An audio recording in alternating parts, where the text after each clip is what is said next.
Hello and a very warm welcome to a freezing cold Signal Iduna Park for what promises to be one of the most exciting ties of the DFB Cup third round. It's a fixture that wouldn't look out of place in the showpiece final in Berlin come May. As it is, two of Germany's biggest clubs go head-to-head at this early stage. Bundesliga table toppers Borussia Dortmund welcome Werder Bremen in 10th place in the Liga, but still very much in the mix for European football. However, they could only draw 1-1 at bottom club Nuremberg on Saturday. Dortmund had the same results in Frankfurt, and the big news as far as the teams go for Dortmund is the change in goal. Both Burki and Hitz are ill, so Eric Oehlschlegel makes his full debut in professional football in goal for Borussia Dortmund, and it comes against his former club. Otherwise, Lucien Favre makes 3 more changes to the side that drew in Frankfurt. Piszczek is out, so Toprak comes into the back four. Diallo moves left. Further up, Jadon Sancho is afforded a rest, and Christian Pulisic returns to the side. Florian Kohfeldt has made 2 changes to the team that drew in Nuremberg, but there's a change in formation. Sebastian Langkamp replaces Vekovic in a back 3. Philip Bargfrede has returned from suspension, and he'll be looking after Marco Reus in defensive midfield. Gebre Selassie and Augustinsson will be moving up and down the flanks. There's an emotional return to Dortmund for Nuri Sahin in defensive midfield as he returns to the club he served for so long. So the scene is set for the 7th DFB Cup meeting between 2 of the competition's most storied clubs. Dortmund have lifted the trophy on 4 occasions. Verde are 6 times winners. I'm Rob Turner on commentary for you tonight. Delighted to be joined by a man who knows all about both of these teams, having played for both of them, the former Dortmund, Bremen and Germany star Patrick Obermoyela. Patrick, great to be with you tonight. Great to be here. Now, between them, these 2 have reached the final 19 times. Dortmund have appeared in 5 of the last 7. Verde haven't been to the final since 2009, though. Patrick, can you see the winner of tonight's game going all the way to Berlin? I mean, I have a favorite. I can say that much, but no, I think it's going to be a tough one. And Werder Bremen has proven that they are a real difficult team to play for Dortmund when they came here in December for the last league appearance, and it was a real close thriller, so to say.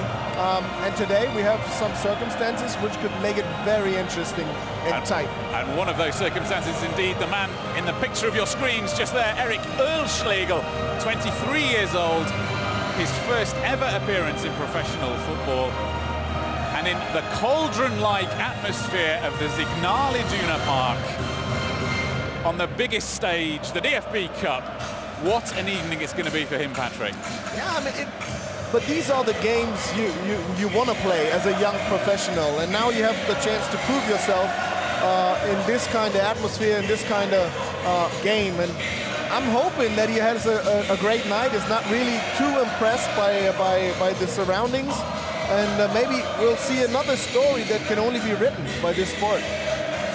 Well, let's have a look at the sides individually. Dortmund are having an incredible campaign under Lucien Favre in his first full season in charge. They're top of the Bundesliga. They were top of their Champions League group. What difference has he made?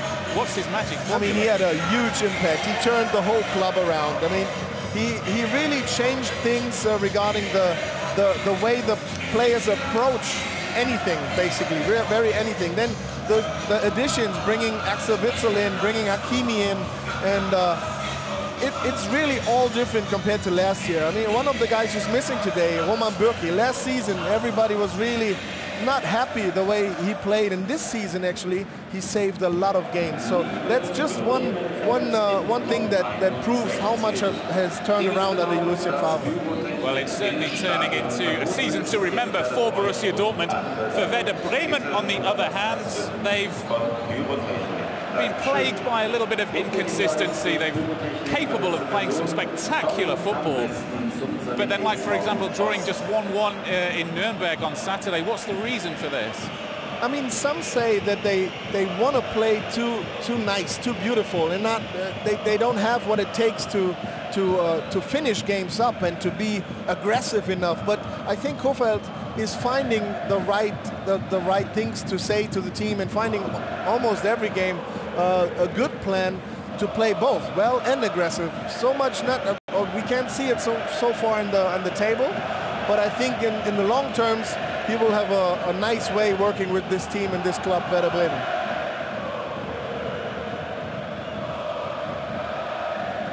Final preparations are being made, and we're one step further down the road to Berlin. Arguably the tie of the DFB Cup third round. This is the Signal Iduna Park in Dortmund. Bundesliga leaders and 4 times winners Borussia Dortmund in their famous yellow shirts, playing from right to left, attacking the famous yellow wall, the Südtribüne in Dortmund, which is something they probably won't like. They usually prefer to attack that in the second half. It's a fiery start to this game. The visitors, Werder Bremen, in all white, 6-time winners of this competition. 2 teams capable of breathtaking high-tempo football. This is set to be an intriguing winner-takes-all battle. I'm Rob Turner on commentary this evening, alongside the former Bremen and Dortmund star, Patrick Ovomoyela. Hey, Rob. First thing I'm noticing is that we'll see Nuri Sahin being in center defense there, playing almost a playmaker from all the way back there. That would be interesting, because he's not amongst the fastest players in the league, but on the other side you have Marco Reus and Pulisic, who are very fast. So it's interesting to see if it will stay that way, or is it just a little fluke, a little fake by Kofeld. We'll see a switch up position. They certainly seem to be lining up very defensively to start off, Werder Bremen. And Sebastian Langkamp on the ball here, who struggled against the pace of Borussia Dortmund when the 2 sides met here in December in the Bundesliga. Got into the game ever more as it went on. Dortmund finished 2-1 winners in that match. A very close run affair it was too. It's set to be tonight.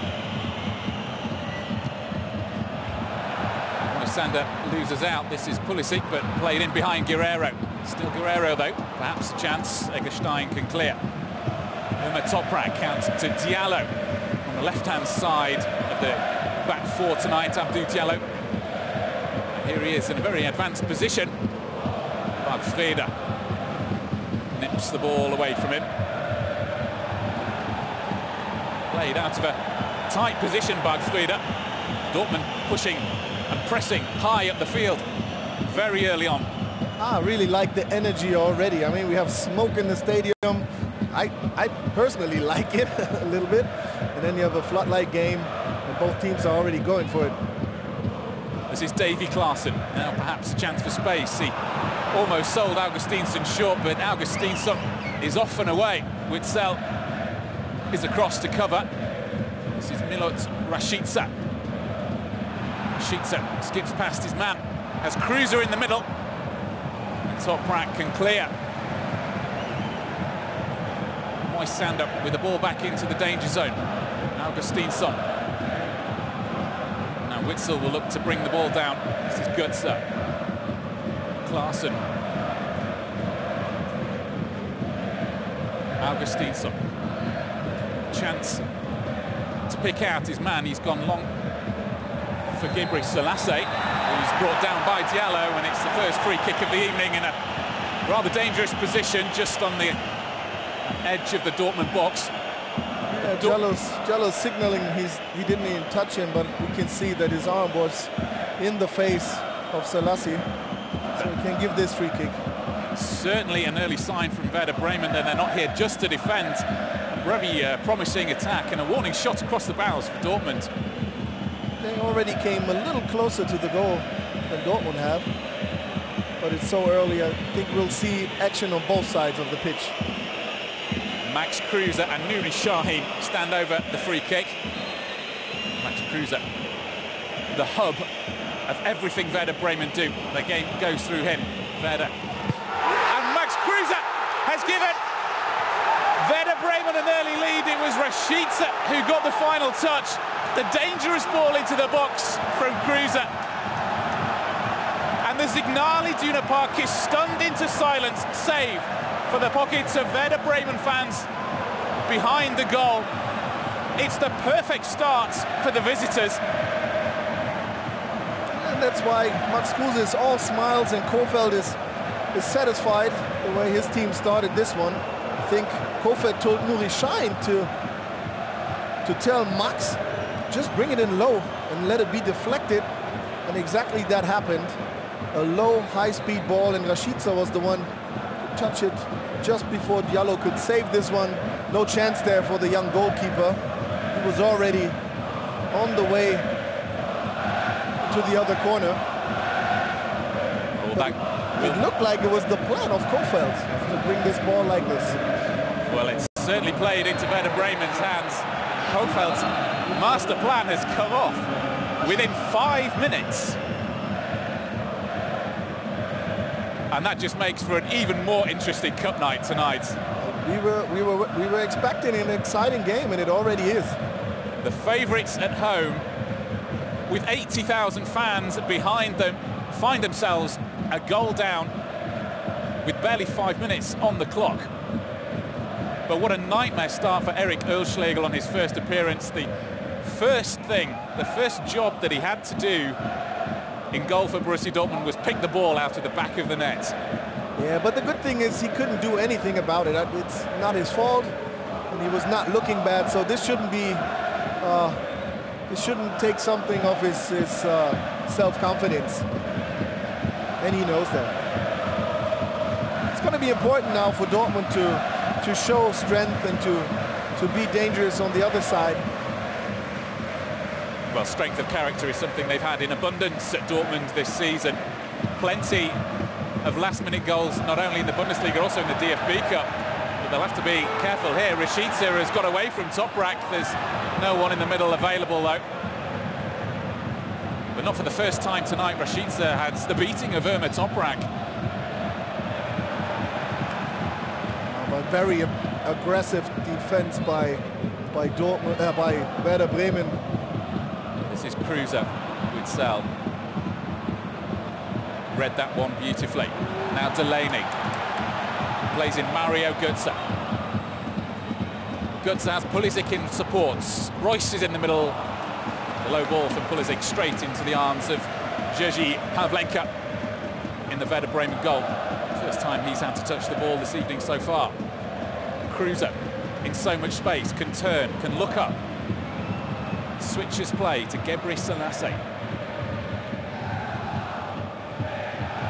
Dortmund have the opportunity to get back in numbers, however. This is Bogfrieder.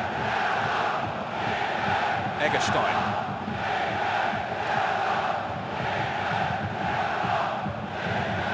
Oelschlegel with the clearance towards Götze. Langkamp, the winner, in the air.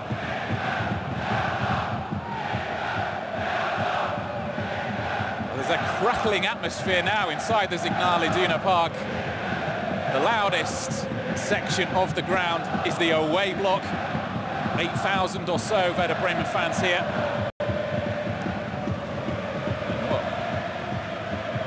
Yeah, it's impressive how many Bremen fans have found a way to support their team. It's always nice to be a spectator in this stadium. Just 2 hours or so by car between Bremen and Dortmund. So just about doable on a work night. This is Julian Weigl. Delaney, former Werder Bremen player. 45 appearances he made for them just over 2 seasons. Before making the switch to Dortmund in the summer, Delaney's assumed a role deep in the back four, almost as a sweeper. Toprak brings it out to Diallo. Eggestein wins the ball cleanly, fairly. Diallo at the last touch. Throw in to Werder Bremen, says referee Dr. Felix Bruch. Unhappy Diallo and unhappy Favre. Remember, Diallo was unhappy before the free kick also. Perhaps a sign of the raw energy through this Dortmund side, that even when little throw-ins don't go their way, that they're incensed. This is Kruse, again looking for Rashica. Again, he got in behind Toprak, but the ball just not accurate enough. This is Eggestein. Away by Pulisic. Moisander.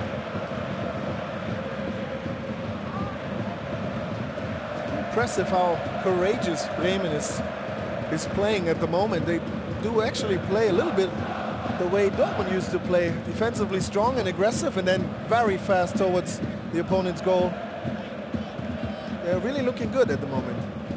Well, in his press conference before the game, Florian Kohfeldt bemoaned the fact that Bremen have one highlight and then one low light, one highlight, one low light. So far, this is definitely turning into a highlight of their season. Just 10 minutes gone, already a pulsating cup match. And Bremen have contributed a lot towards that. Gebre Selassie in the middle, ball just behind him. Eggestein battling with Diallo. And again, the pressure by Bremen. No breather there for the Dortmund defense. This is Davy Klaassen to Gebre Selassie. Crowd out in the end. Götze back to help, and eventually Dortmund could get this away. Still not clear, and Diallo under pressure. Well, Dortmund having great difficulty trying to clear their ranks. I think they wasn't expecting this much pressing by the Bremen team, as we see the first goal of the game today. But Kohfeldt is really active in his coaching zone, and now we see very high pressure by Werder Bremen. So it's a little impressive the way they're acting and playing, and Dortmund needs to figure out a way to beat that. They still have 80 minutes in which to do so, and also raises the question, could Bremen keep this tempo up for another 80 minutes? They've got the goal that they wanted early on, and they've continued on the front foot.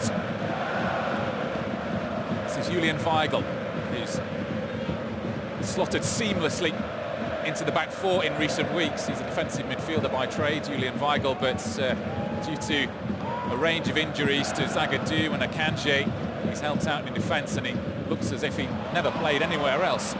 Been very assured in the last few weeks. Pavlenka, the long ball forward, Toprak. A rare start for the Turkey international. Just one start in the Bundesliga for him. That was on match day 17 against Borussia Mönchengladbach. So it's very much a new look back for Dortmund. That's right, but Irma is experienced enough to just be on point right away. He had problems with lighter injuries, but it's usually somebody you can rely on. Toprak, a man who has lifted the DFB Cup, albeit the DFB Youth Cup when he was still at Freiburg. Guerrero, Royce. Now Marco Royce. First flash of the Royce genius. Been very quiet so far. It goes without saying, he's the pivotal man, the captain and the leader for Borussia Dortmund, the leading scorer. Yeah, but this shows exactly what he needs to do. He needs to work and grind hard today, because Bremen will not give up easily and give easy things away tonight. But now the first set piece for Dortmund, which could bring danger also. Well, two absolute dead ball specialists standing over it, Marco Royce and Rafael Guerrero. Guerrero has already set up 5 goals in the Bundesliga so far. Set pieces are a real weapon. It's Guerrero who whips it in, and it's away for a corner. Difficult to deal with. Moisander. Yeah, good played ball there by Guerrero with a strong left foot. But Bremen got to the ball first. It's the first corner of the evening for Borussia Dortmund, taken by Pulisic, headed away. This is Hakimi.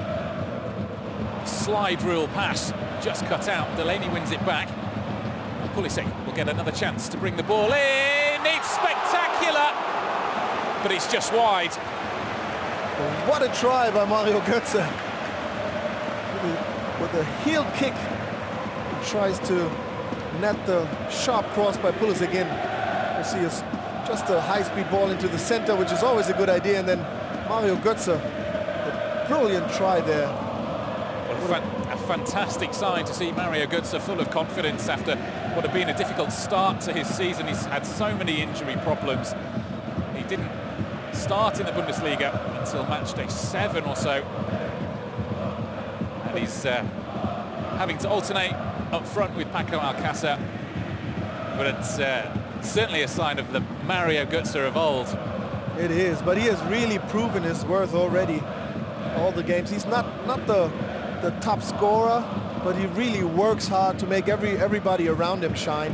And that's a new quality he developed. Here he is again now, Mario Götze, looking up with Royce. Götze jinking into the box. And Royce, low, hard, but away. This looks more like the idea of Lucien Favre. Diallo's deep cross will trouble no one, and it's out for a goal kick. Yeah, this looks more like the Dortmund football Lucien Favre wants his team to play. Aggressive defense, high pressure, and then quick towards the goal. And we see he's already satisfied with the last couple of minutes. Well, you could almost say this is going according to plan for the DFB Cup for Dortmund, because this is a competition where they struggled this season. They needed extra time and the last-minute winner against both Greuther Fürth and Union Berlin in the previous rounds, both lower league opposition. Although they breezed their way through the Bundesliga and the Champions League, but this competition is obviously slow going for them. It takes a while for them to really start the engine, it seems, but I'm sure they have a different plan in mind when it comes to these kind of games. But if it ends the way it did before, then everybody will be happy.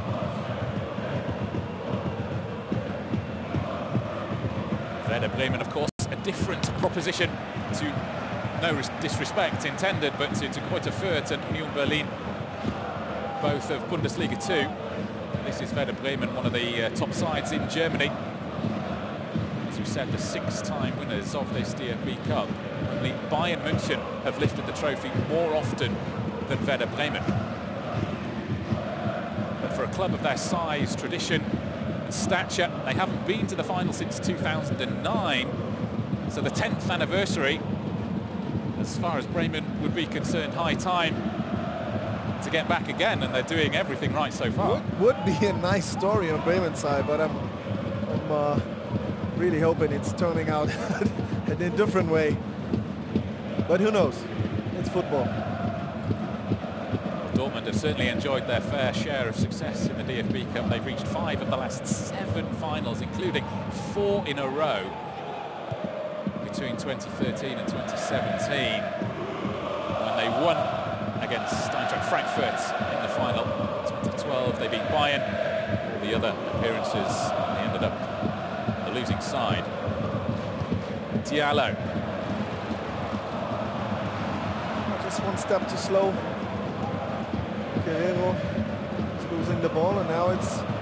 Eggestein's clearance is cut out by Hakimi. Götze is offside. But that a real strength of Achraf Hakimi. He manages to find these direct through balls through the middle that don't seem on. And he has range. He can cover range because he's so fast. So whenever these balls are played, the guy who plays that ball thinks, no, he can never reach it. But then he lights the engine and off he goes. And it's very dangerous, usually. Hakimi found the nets in Dortmund's last match here at the Signal Iduna Park. That was a 5-1 victory over Hanover.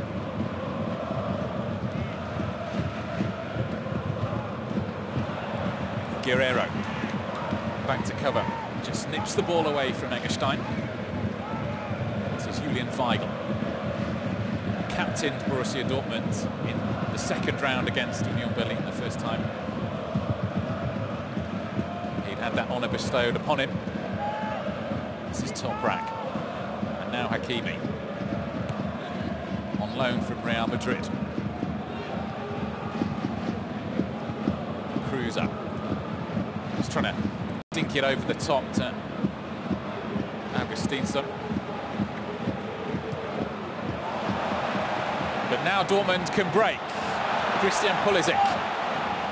Mario Götze on the right-hand side, just too far in front. The on-rushing Christian Pulisic, and Gebre Selassie can clear for the corner. Yeah, but that's the idea. That's what they need to do and want to do. send their fast man through the wings and then bring these dangerous balls in front of the goal. Now Rafael Guerrero looking to bring another dangerous ball into the Bremen box. Guerrero with the corner. The outswinger looking for Toprak. And here's Witzel. Well, they claim the corner. Goal kick, says the referee. Usually a fair sportsman. He's not really complaining much about anything. But and again, the sign of how fired up they are. Yeah, the intensity. I mean, you mentioned already that they have turned some cup games around, but it's one strength this team has this season in all competitions. They are able to come back after they were not looking sharp in the beginning or most parts of the games, and then in the end they knew and found a way to turn things around. So they never give up. They never let down. Always a great spectacle in Dortmund this season. Having another one so far. This is Witzel. Augustinsson learned to the danger. But Weigl was pressing well, not giving Max Kruse any time to bring the ball down or turn. Now Florian Kohfeldt is urging calm among his players. Time now for them to put the foot on the ball, maybe take the sting out of the game a little bit. It's been a frantic opening 20 minutes. It was, but it's shifting now towards Borussia Dortmund. I would say the first 5 or 10 minutes were more like in Bremen's favor, but now Dortmund is in control and came closer and closer to the game. So I think Kohfeldt is already thinking what he needs to change or adjust to make it work better than it does the last couple of minutes. It was the start that Werder Bremen made was almost reminiscent of Dortmund under Jurgen Klopp. Come flying out of the blocks, get the early goal, put the pressure on, overrun your opponent. But now this is Pulisic. Different thing today, yeah. Pulisic, Jinx, finds Royce across the face of the goal, dangerous, but no one could get a foot on it. Guerrero was calling there for a referee for a whistle. Told him he was held back by Selassie, but a nice try there and not enough for a penalty, even though he wanted it really bad. And there's a hand to the arm, but not enough. But great work in a tight space by Christian Pulisic and Marco Reus. They had white shirts all around them, but still managed to carve out the opening. It's always great to watch these guys play. I mean, you could watch basically any practice by those guys and make a highlight reel out of it. It's amazing what they're capable of.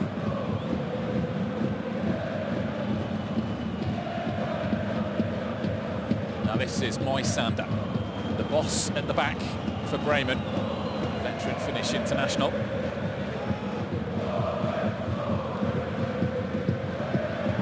Klaassen brings it down, Eggestein. Now Kruse.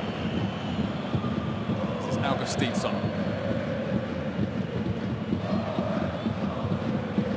Philip Bargfreda.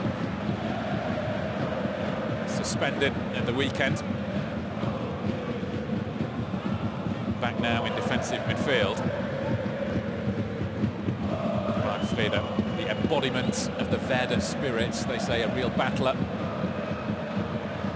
Source of identity for club and fans. Gebre Selassie. You can see the difference now, really. Bremen has a hard time controlling the ball in Dortmund's half. A little bit of possession, but usually it's going in the wrong way. But they were up 1-0. No need to hurry.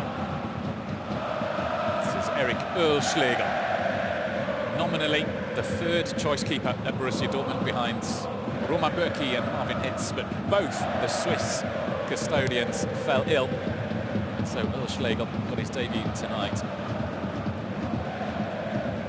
Just settled down somewhat. As I say, his first job was to pick the ball out of the net. Since then, not had a chance to show what he can do.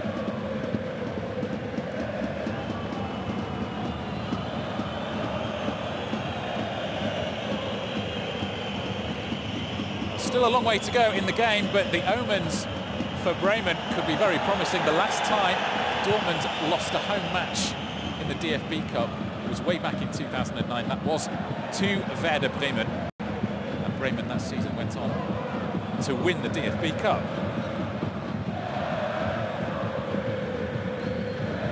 I hope it's not going to be an anniversary here. Still plenty of time. 75 minutes. Plus, of course, should we need it, extra time and penalties. Linesman's flag has been raised. Kruse adjudged to have pushed Weigl. Dortmund will have the free kick. There we see that now it was the offside when Max Kruse tried to find Rashica. Good goal there.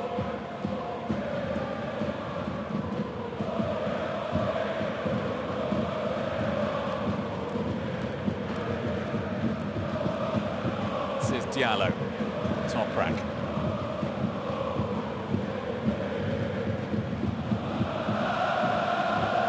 Weigl.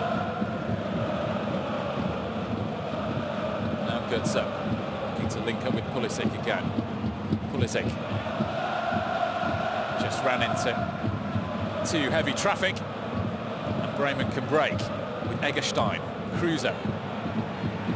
Eggestein just to bring Gebrselassie into play.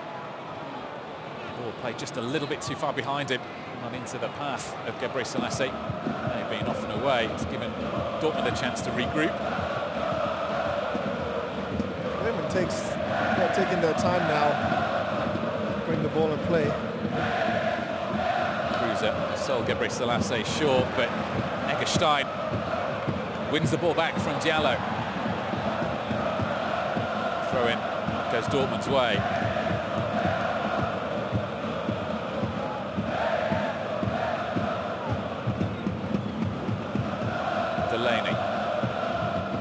Hustled off the ball by Kruse. Rashica, the goal scorer. Rashica's certainly given warning of the blistering pace he possesses. He loves to run at players, take players on. And it was such an instinctive finish from Kruse's free kick. Very versatile player whenever he's in range.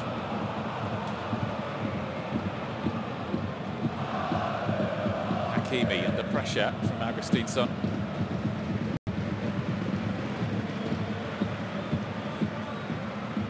This is Thomas Delaney.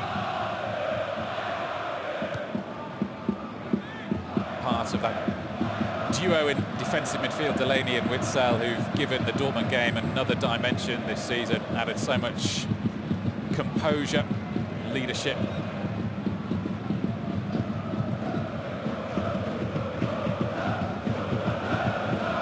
Royce.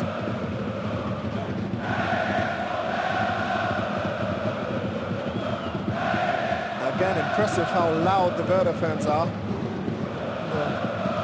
our right-hand corner there. Plenty of reason to celebrate for them. Götze's header forwards just drops harmlessly into the arms of Jerzy Pavlenka.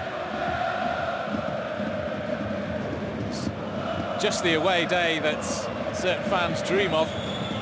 Under the floodlights in a knockout game, your team one goal to the good in one of the greatest stadiums in, well, world football, not just in Germany. I would say in the world of sports at all. This is just a great arena. This is Mario Götze, a man who feels very much at home here, as does Christian Pulisic. Both Pulisic and Götze products of the Borussia Dortmund Youth Academy.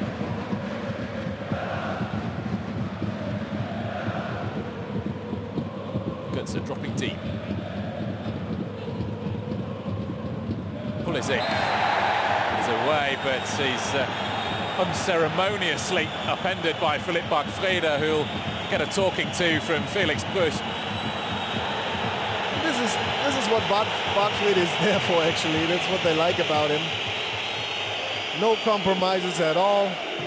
He just wants to stop anyone from coming closer to his goal.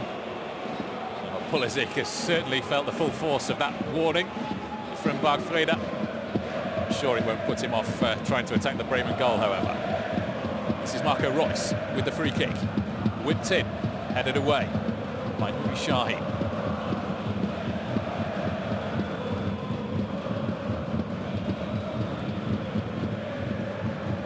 This is Weigl.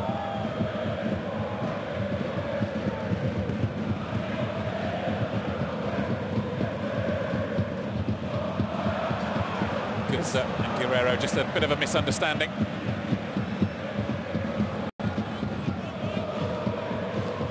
An hour played now. I mean, there's still time. Of course, you want to equalize things before halftime. Well, Dortmund have come close a few times to threatening. They've not actually managed to have a shot on goal yet, but one or two occasions when they really threatened, there's certainly life left in Dortmund. They've not let their heads drop after conceding that early goal. No, but it's been a while now, so we need to see more of it actually to make Bremen think more and defend more. Eggestein, Davy Klaassen.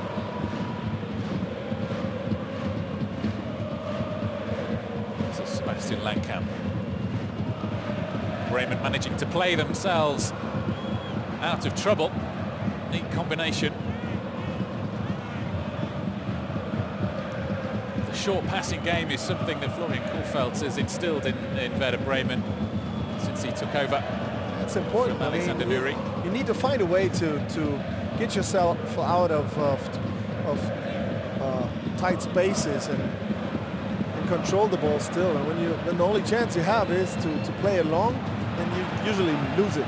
Well, Bremen have worked themselves an opportunity here, all the way up the pitch. And very close indeed to making it 2-0. Rashica it was again. But Bremen kept the ball for a long period of time and were patient, and in the end they carved out a marvellous opportunity. Very well played there over the left side, very fast and straight towards the goal of Würschläger. No time wasted. A very good game plan so far by Werder Bremen. It's an open, attractive game of football, living up to its billing as perhaps the tie of the round. Certainly worthy of at least a semi-final. The names on show and the way the teams are playing. Now Max Kruse. He's got Weigl in close company. Klaassen. It's Augustinsson. Kruse runs into trouble, and Marco Reus. Still Bremen have it though. Eggestein from distance. Now Axel Witsel will launch the counter-attack for Borussia Dortmund. Diallo's in support. Here he is. Brought down by Rashica. The home fans incensed. It's just a throw, says Felix Busch. I mean, it's not a rude foul, but to me, this is a foul because Rashica was just sliding in this challenge. Actually, no chance. He got played to his leg by Diallo, but this is a foul. Obviously, Dortmund is not happy with the decision.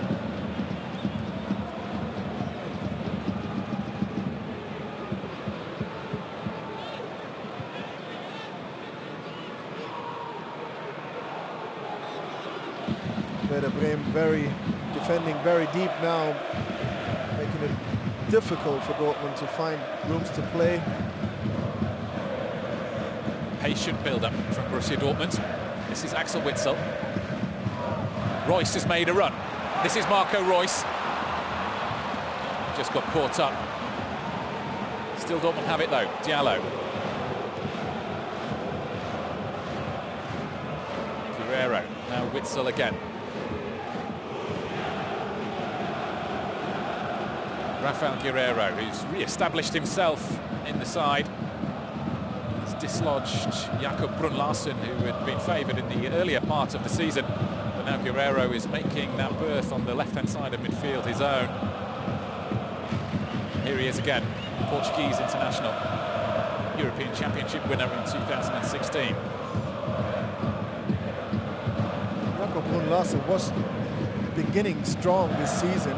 Really had a good pre-season and then took it into the campaign. But after a couple of games, you could really feel he had a minor injury, but you can feel that the energy was not as high as it was the first couple of weeks, and when Guerrero took over. This is Toprak, Witzel, the conductor of the Dortmund orchestra. Hakimi.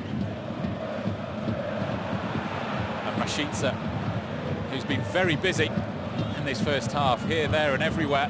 Milot Rashica. And very effective. 2 chances, 1 goal. And a lot of nice plays along the way.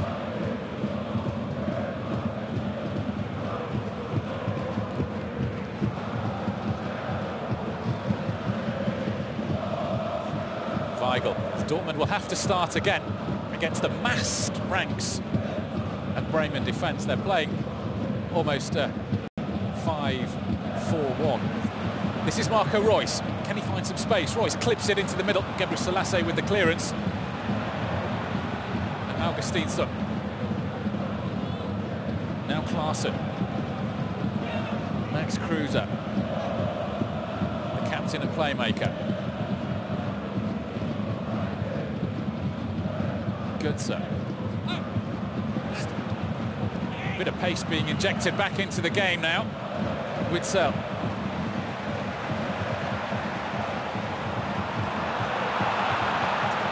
And Toprak get mixed up.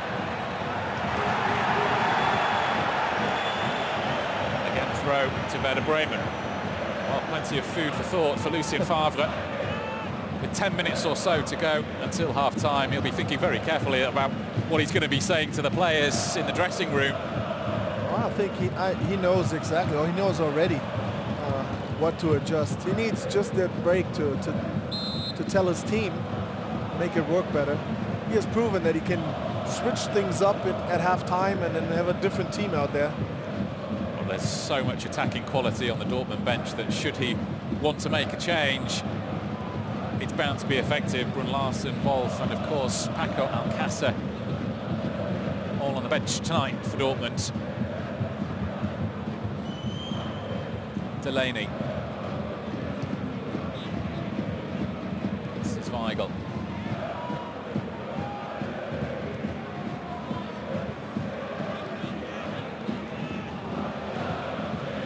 Pulisic drifted over to the opposite flank. Now Şahin.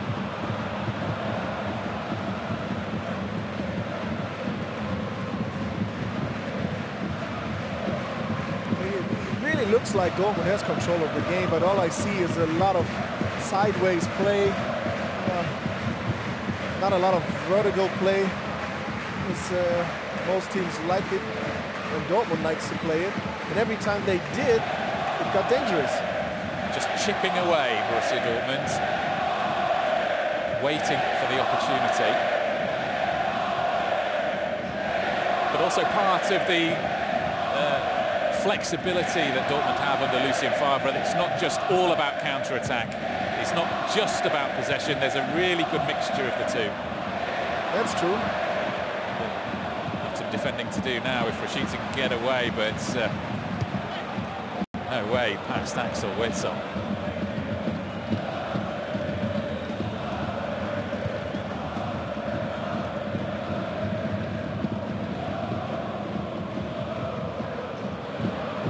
Kruse battles with Hakimi. Witsel gets in on the action, but it's Augustinsson who has some time to pick out the ball into the middle, but he can only find Ömer Toprak. This is Kruse. Immediately, yellow shirts swarming all around him. Moisander. David Klaassen. Royce nips the ball off feet of the Dutchman. And now sets off at pace. This is Marco Reus. Götze. Reus is making a dart into the middle. The play just held up.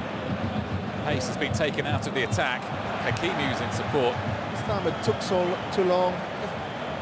They've won a corner. Yeah, but still, I thought it could have been more. Marco Reus gave the ball to the wing a little bit too early, in my opinion. Should have waited for a defender to make a decision before it passes the ball. But at least another set play. I haven't seen too many of these.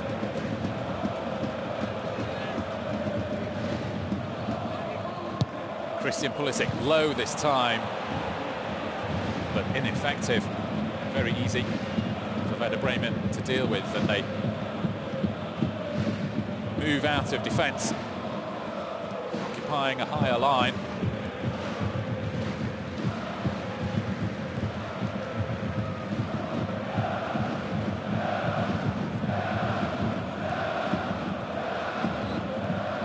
Hakimi.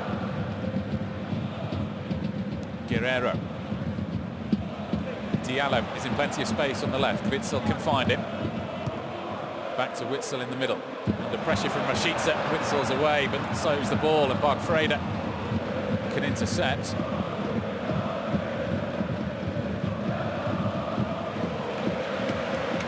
Delaney. Searching ball.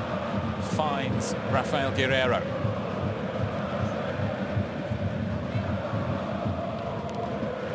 Marco Reus can turn to face goal now. Pulisic. Hakimi had indicated that he was on the move on the overlap, but much too far. Accuracy is not really high when it comes to the last part of the pitch for Borussia Dortmund. Now, of course, Bremen likes to take some more time off the clock. There's 45 minutes more, so... But very important for Werder Bremen perhaps to see this lead through to half-time. To go into the dressing room 1-0 up, they've got a chance for a breather, chance to regroup.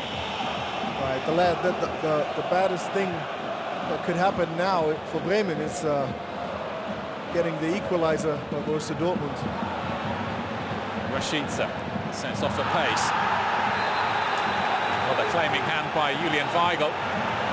Referee Felix Brüch agrees, and Weigl goes into the book. We'll have another look here. Look at this one. Well played, using the speed of Rashica, and yeah, rightfully yellow card. As we see that Weigl is moving now his arm towards the ball and stops Rashica from going on. We have another set play from exactly the same spot. I was just about to say, Julian Weigl prevented a dangerous attacking opportunity, but he's given Werder Bremen exactly the same opportunity from which they opened the scoring in the 3rd minute. And of course, it's Max Kruse over it again. It's the same idea. Goes for goal himself. Oelschlegel is down to deal with it. The first time that Oelschlegel really had to take actions. Did a good job. It's an imposing frame, Eric Oelschlegel. A really tall goalkeeper, but he got down quickly to that one. I talked to Florian Kohfeldt earlier, and he told me he really likes the qualities of Oelschlegel. So Shaheen with the corner. It's dangerous. And this is Klaassen. Away by Pulisic. Now Shaheen. Trying to catch Diallo out, but he was aware. Just to finish up on that, Kohfeldt mentioned that he was working with Oelschlegel for a year and a half in Bremen, in the under-23 team of Bremen, or youth team, I'm not sure. And he said he has everything a professional goalkeeper needs. But sometimes he gets impressed with the audience, when the audience gets big and loud. Can't get much bigger than this, at least not in German professional football. There'll be 2 minutes or so of time added on at the end of this first half. One which Dortmund have dominated as far as possession goes. They've had 70% of the ball, but only mustered 2 shots on goal. Bremen have had 4 attempts, and more importantly, Bremen have got the goal. You can have the ball, but if you only play left to right, then it's hard to find the opponent's goal. Whenever Dortmund was pushing down the throttle and played vertical and towards the goal. It got dangerous. I think we'll see more of that in second half.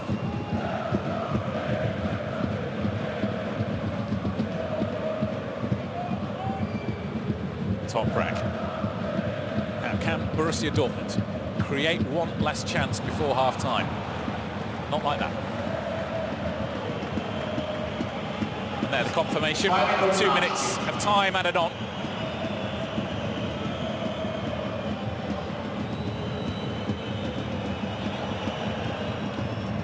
Pavlenka with the long clearance. Cruiser and Toprak do battle. Toprak wins out.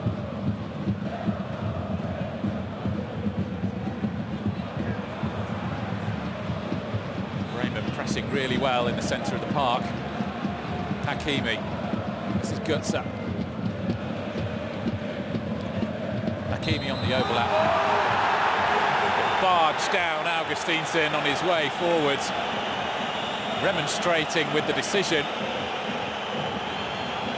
Felix Bruce is not having any of it. Yeah, I don't want it. I mean, talk to the guy's referee, tell him what he did wrong, but it wasn't that much. I mean, there is a hand on it, but this is more acting than really being pulled down.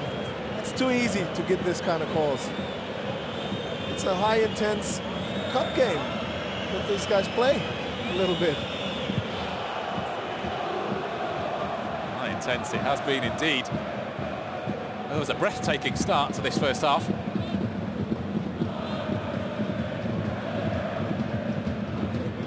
First half is just about to come to a close, however.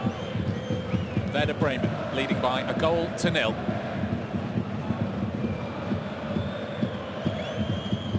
Hakimi.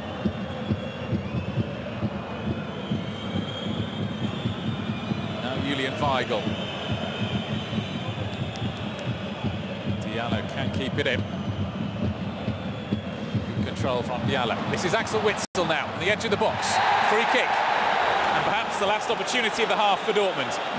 A very promising position indeed. Very good move there by Witsel. He uses his full body to secure and guard this ball. Bartwede had no other chance to stop Witsel. I think the first contact of Witsel was a little poor. Otherwise, he would have had a nice opportunity to shoot. But this is a good look too. Well, Witsel has already shown that he's dangerous from distance. Weighed in with a couple of goals this season, at least in Leipzig on the opening match day after the winter break. Such a crucial one it was. As ever, it's Guerrero and Royce standing over it, discussing the tactic. But surely at this late stage it'll be a direct attempt at goal. There won't be any other training ground routine worked out here. It's Marco Royce over the ball, and it's sensational! Fantastic goal by Marco Royce. Oh, and that is a real stinger short before half-time with the probably last situation of the first 45. The perfect minute to score the equaliser. And Marco Royce simply cannot stop scoring at the moment. 13 goals in the Bundesliga he's scored. Can't do better than that. You can't do better than no chance from Pavlenka. Exactly the right bend and exactly the right spot of the line there in front of him. One guy was jumping a little late and Marco Royce found exactly that spot to get the ball over and in net. Cruiser had just attempted one last cheeky effort at the end of the first half, but Dr. Felix Busch has blown the whistle on an exhilarating first 45 minutes of football at the Signal Iduna Park. Marco Royce's last-minute goal has sent the teams into the dressing rooms with the score 1 goal apiece. We'll be back in 15 minutes. Well, Patrick Moyela, what a first half of football. Yeah, it is. I mean, that's why we're here. We like cup games and intense ones like this. Great start for Werder Bremen. First 10 minutes clearly on their side, but then Dortmund took a little bit more of control. without being really dangerous, but still more controlled. Bremen came one or two times in front of the goal again, but then the last couple of seconds of the first half, Marco Reus, the equalizer. Yeah, I'm looking forward to the second 45. As is the 80,000 people inside the Signal Iduna Park. We'll be back in 15 minutes with the scores. Borussia Dortmund 1, Werder Bremen 1.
A very warm welcome back to the Signal Iduna Park, where the score is Dortmund 1, Bremen 1.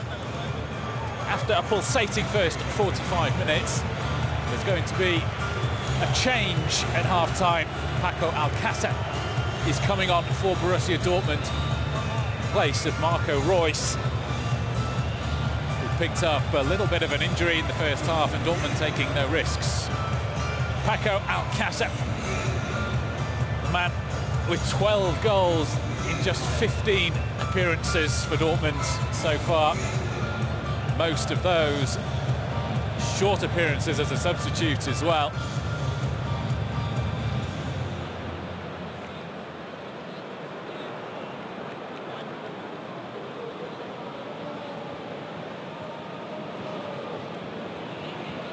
No changes for Bremen.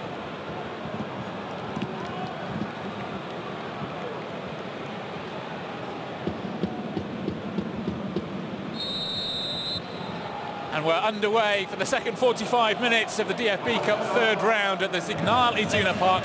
It's Dortmund 1, Bremen 1. And most importantly, at half-time, there's been a very significant change. Marco Reus has come off, Lucien Favre not wanting to take any risks whatsoever. Patrick Olmuela alongside me had seen Marco Reus just feeling his groin on his way into the dressing rooms, and after doing his bit, scoring the equaliser on the stroke of half-time, it was then possible to say, okay, Marco, you have a rest. Yeah, I hope it's not a too bad, not a bigger injury, but I saw him after he scored that magnificent free kick. I saw him not limping off, but feeling his right thigh or groin area, and his face was telling the story. So we expected him to stay out, because obviously he's too important for everything the club wants to achieve. But today is going to be somebody else who has to finish this one.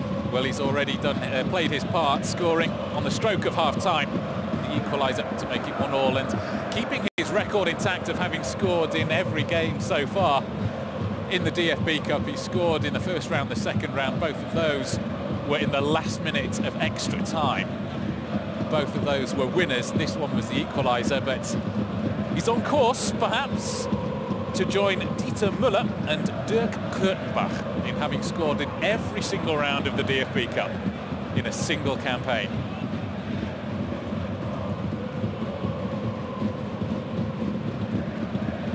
This is Diallo. Langkamp ahead of Götze.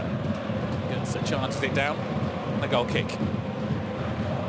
But of course, the man who's come on, Paco Alcácer, also certainly with a very mature nose for goal.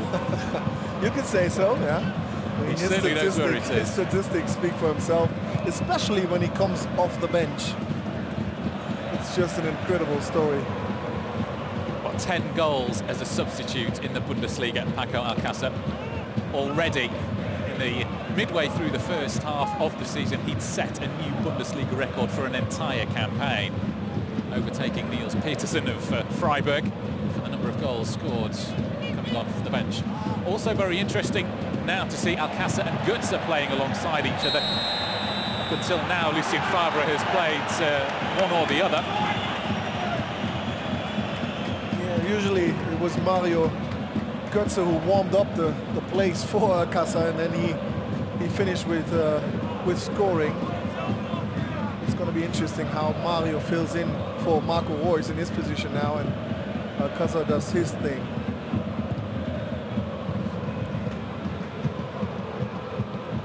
Toprak, commanding presence in the air.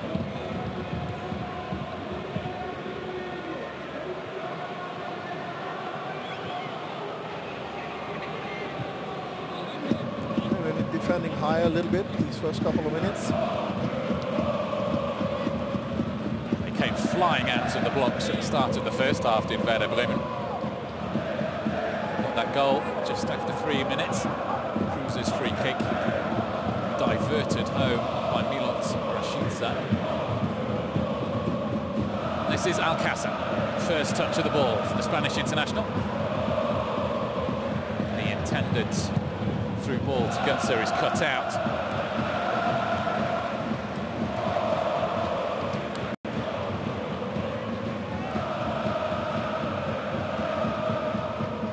see Marco came back out. That was not too bad. Keeping warm on the bench.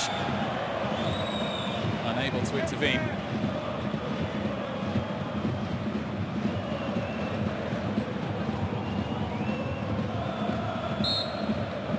Well, now eventually. A little wrestling going on between Klaas and Witzel. Eventually Hakimi can take the throw. This is Götze for Guerrero. The flag has stayed down. It's a really good challenge by Nuri Sahin. Pulisic. Drifting away. Out of play. Had an exclusive idea there, but nobody was following.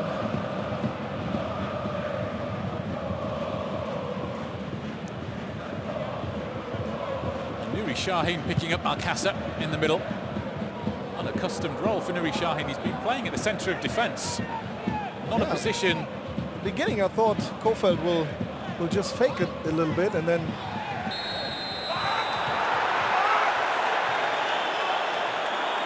The free kick has been awarded against Mario Götze, who can't really understand it. Verde it was who went to ground.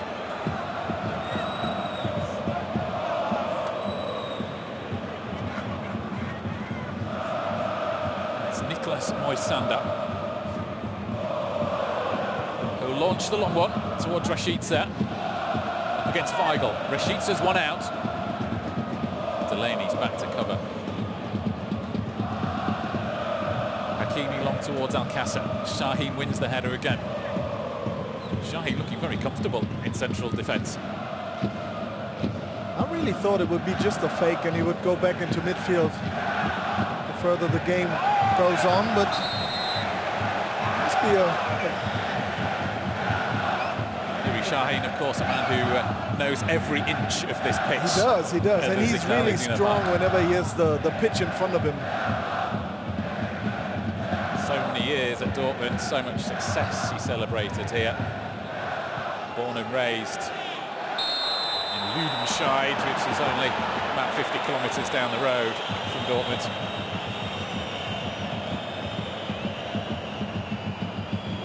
Already had his emotional homecoming in the Bundesliga in December, so almost used to playing here as in a Bremen shirt now. I think it still feels weird. I mean, he's still, or his family at least, is still living in Dortmund. I know for a fact because his and my son are in school together. Cruz's free kick. Eventually dealt with. It looked dangerous. Kruse curled it in.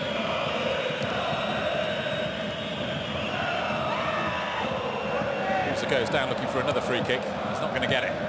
Pulisic.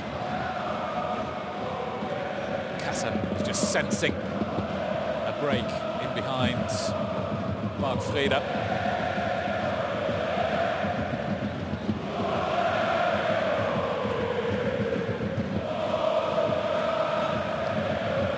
Hakimi.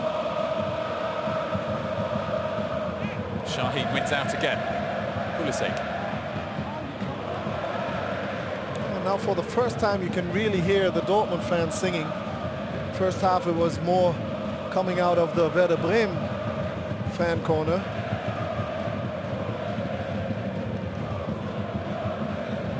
Schlegel.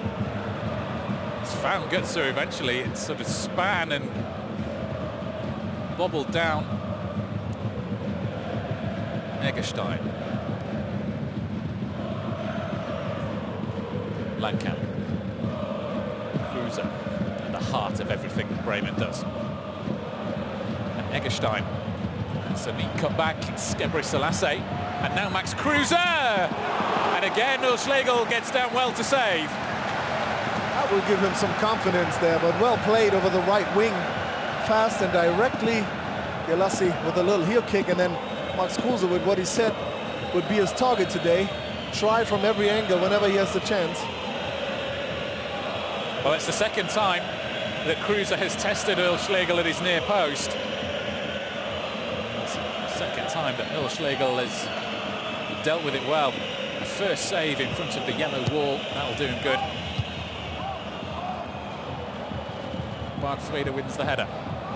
But now Hakimi can break for Dortmund. Motoring away down the right-hand side, but just showed far too much of the ball to Davy Klaassen. Sometimes when he goes full speed, he forgets to take good control of the ball. That's how fast he is. Diallo. With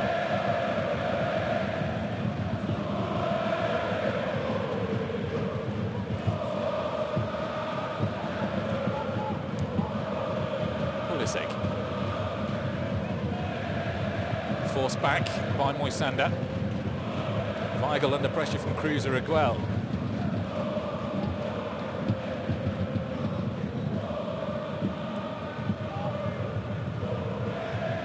Delaney.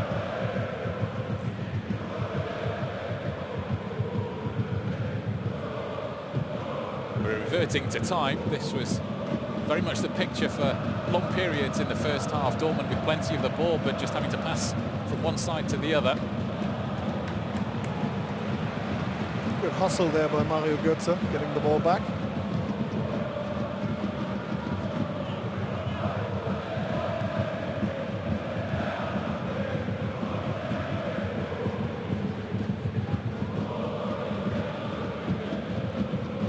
Now Guerrero.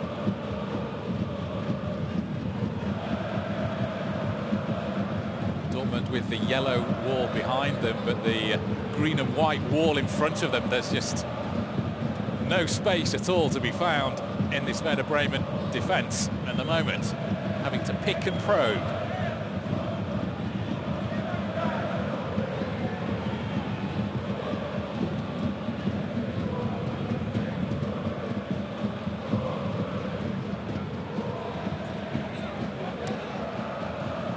Augustinsson is pushing high up the pitch to pressurise Hakimi.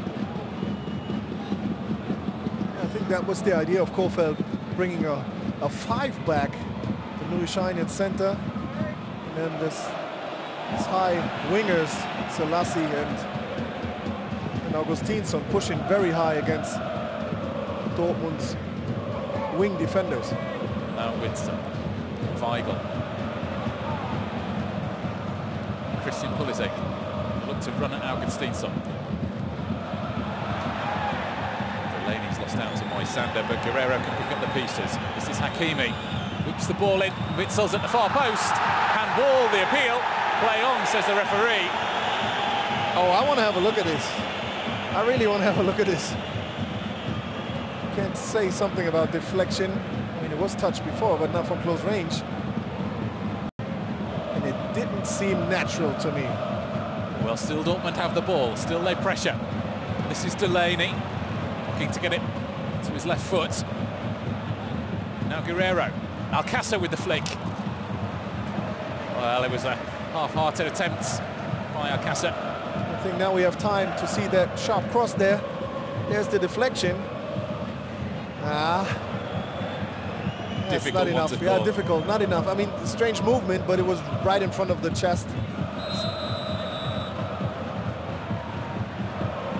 Looked strange to me, anyways.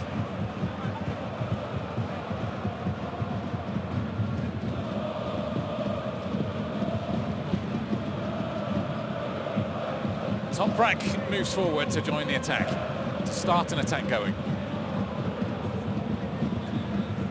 But Witzel is forced back. Weigl.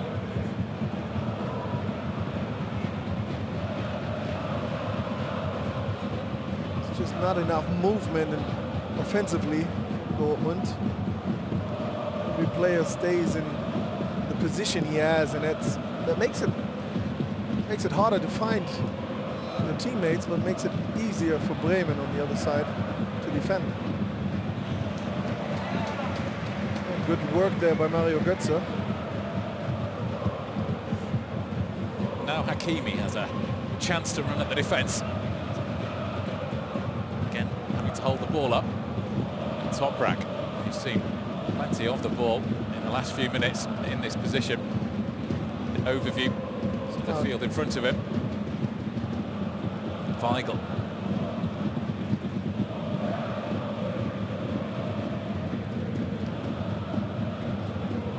Goodson.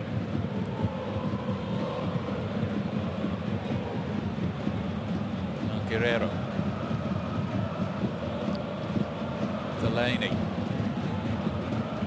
In my opinion, the ball stays too long on one part of the pitch instead of making Bremen move more and switching sides fast. It's always just a couple of meters left, a couple of meters right. Sometimes you need to switch faster, to change sides faster.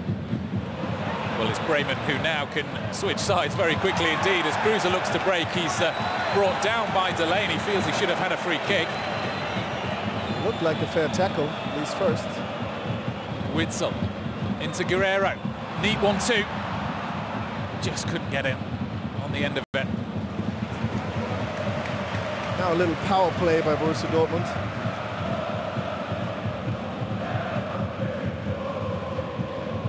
It's just the last pass, the last couple of meters that are missing.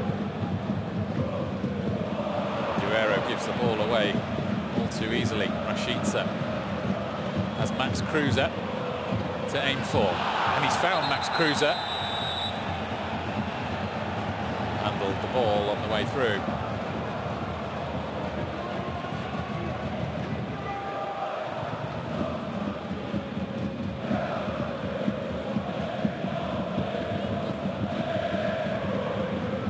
Plenty of talking points in the match. The second half not being as high tempo as the opening to the first. But there is a lot of life left in this DFB Cup tie. Half an hour or so remaining. Delicately poised.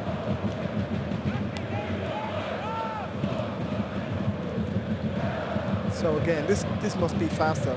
I really don't like the way they're playing it. If they want to switch sides, they have to do it a little faster than this. Now Hakimi is wide open, but then again a poor pass which takes or gives Bremen a little more time to defend.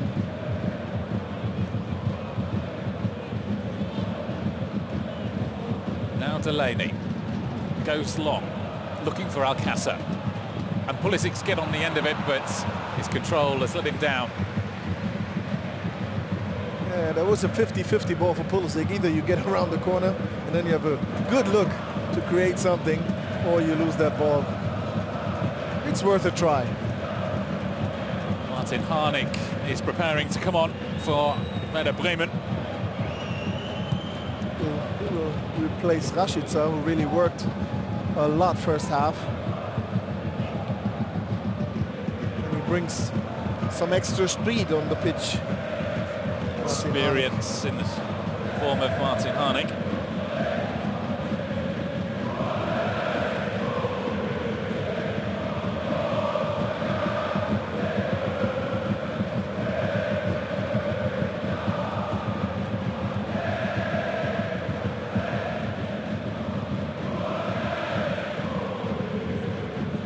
The crowd are doing their part to lift Dortmund. The Südtribüne in full voice.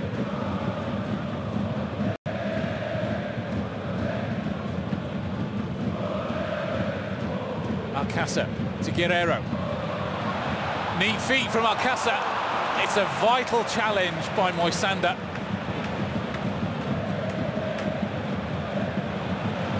Now Hakimi. Well, I was looking for Alcácer there, but a little high and wide. But a first very promising sign from Paco Alcácer. The link up with Guerrero. That's not the first time those two attempted the combination between themselves, and they're getting closer and closer to pulling it off. Yeah, two players who really like to play in these rooms, in these tight spaces, when it has to go fast and creative. Now good, so dropping deep.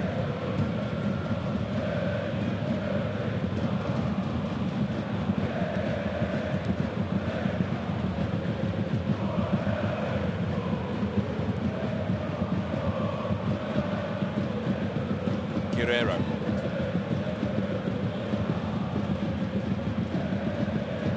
Alcácer.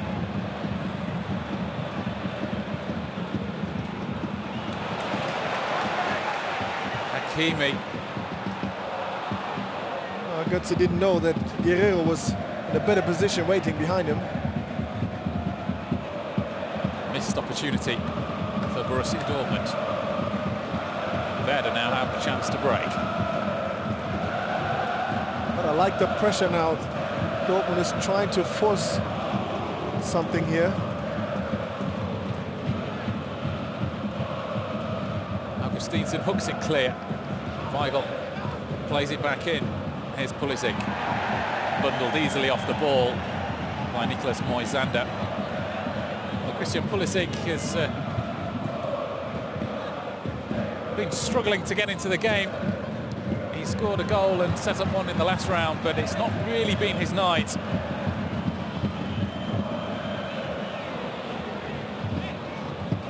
Augustinsson. Rashica from distance.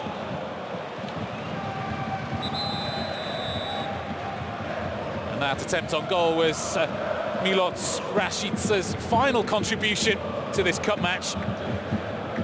A hard-working performance, rewarded with that early goal. He certainly played his part, been really effective, Milot Rashica. Ran himself into the ground, and now a change up front. Martin Harnik is the man coming on to replace him, so youth for experience.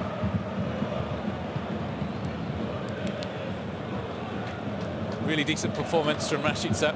Martin Harnik, 31-year-old Austrian international. With an incredible DFB Cup record, Harnik has scored 20 goals in 25 appearances in this competition.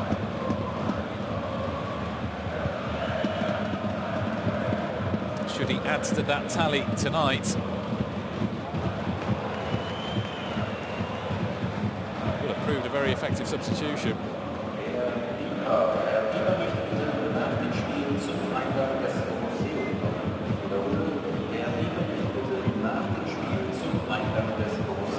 Harnik.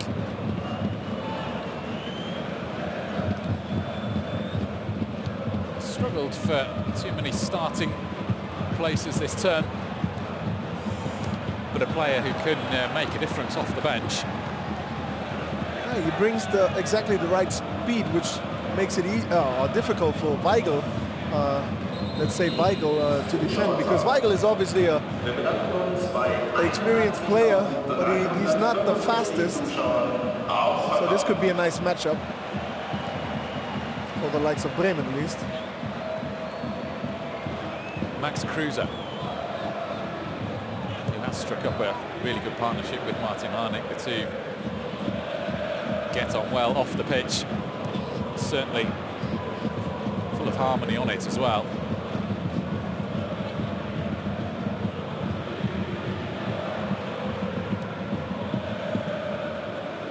Gebre Selassie.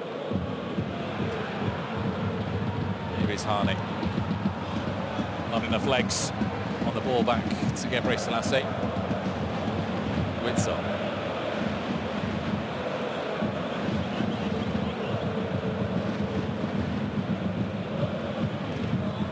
Witsel resuming his position in the director's chair in midfield. Just pushing Dortmund forward all the time, Axel Witsel. That was a clever play there by Mario Götze. Dortmund CEO Hans-Joachim Watzke with a look of consternation on his face. It's not over. Still in that game. Here we see the cleverness of Mario Götze, who just tipped it a little bit, so Langkamp couldn't get to the ball and cleared this one fairly. So another free kick, Dortmund. That's his job. For Rafael Guerrero. Just his position. Guerrero. There's plenty of pace on it. It was just cleared before Delaney got to the ball by Langkamp.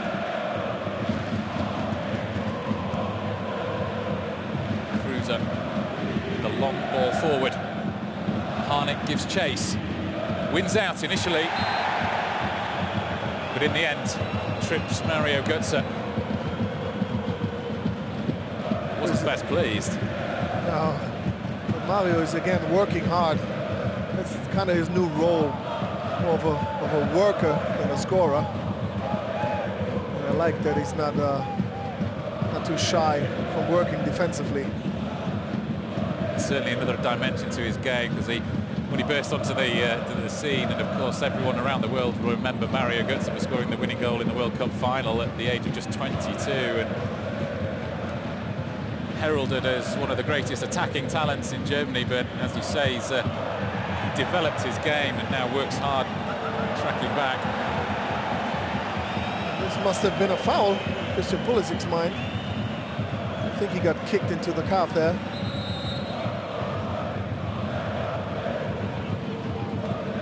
Throw in Werder Bremen.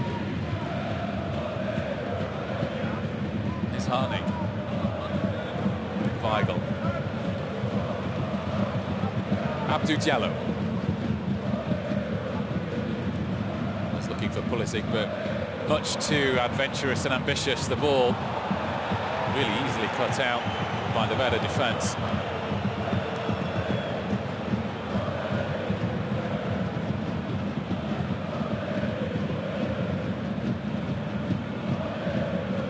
Casa.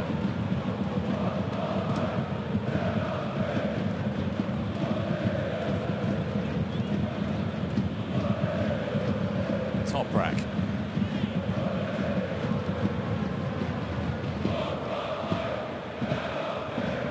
Hakimi and Pulisic injecting some pace into proceedings. Well, Klaassen manages to play the ball back to Pavlenka. Was that a back pass? No, not really. I think he intended just to clear this ball, even though there was not really any Borussia player around challenging him. Kruse against Weigl. Intelligent play by Kruse.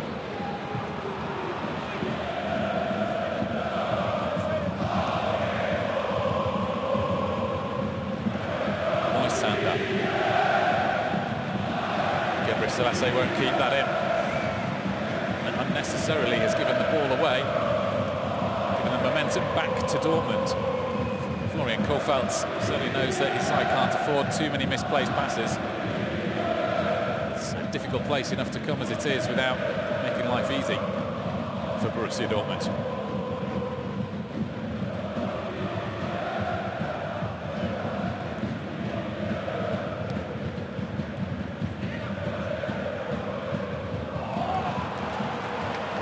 Casa and Pulisic again, the pass goes astray. It's just a lot of misunderstandings today. Doesn't make the job of Lucien Favre easier tonight.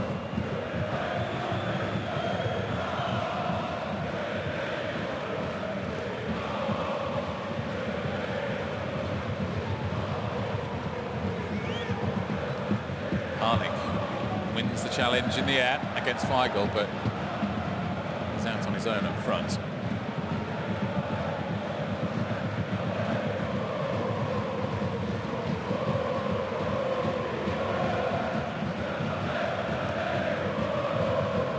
%70 possession still for Borussia Dortmund. Over a 90% passing accuracy. But those stats, of course, disfigured by the fact that there's lots of short passes in very unthreatening areas of the pitch. Exactly. I'm really... Now, there is no dislike button in social media, but I really dislike the time they take to switch sides. I mentioned that before, I guess. I mean, don't want to be too harsh on my boys, but you can do better than this, I'm sure. Not to take anything away from Werder Bremen, of course, who've executed their game plan almost to perfection. They're making it really hard for Borussia. Now Götze. Comes into Şahin. Felix Blucher's pullback play from an earlier altercation. You see here that he got to the ball and then David Klaassen ran into his knee. Luckily nothing happened. Well, Klaassen, the man brought in to replace Thomas Delaney at Werder Bremen when he moved to Borussia Dortmund in the summer. So big shoes to fill. He had a fantastic campaign with green and white.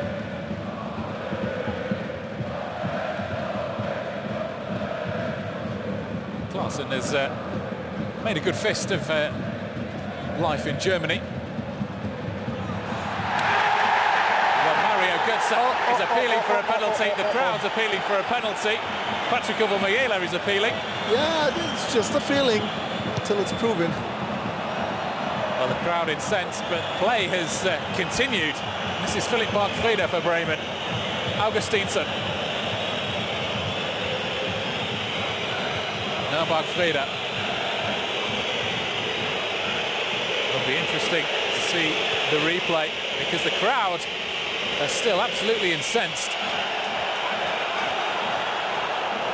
Felix Busch is letting the game flow. I think now is time there for a replay. If we get it, and here it comes. It's Guerrero and Götze, and Guerrero pushes his way through. And then there's a holding by Nouri. It was outside of the box, maybe on the line, but you surely could have given a free kick. As opposed to the Bundesliga, there's no added option of a video assistant referee in the DFB Cup. That's only comes in the quarter-final stage. So the replay is just for the benefits of viewers at home.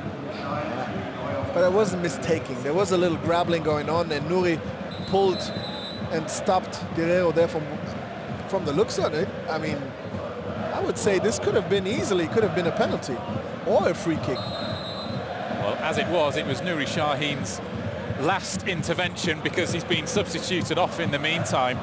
Kevin Mervalds has come on to replace Sahin.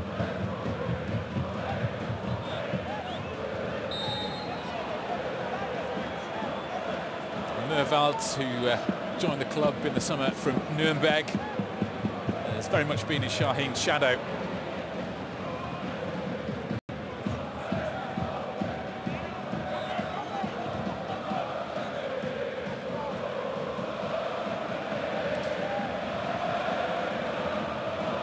Bremen have reverted to a back four quite clearly. Augustinsson on the left-hand side, Moisander, Langkamp in the middle, Gebre Selassie on the right.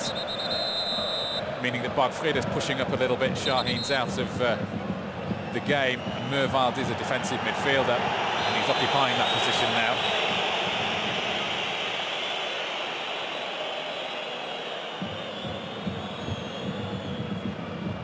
Kruse. The cut back for Klaassen is intercepted by Witsel.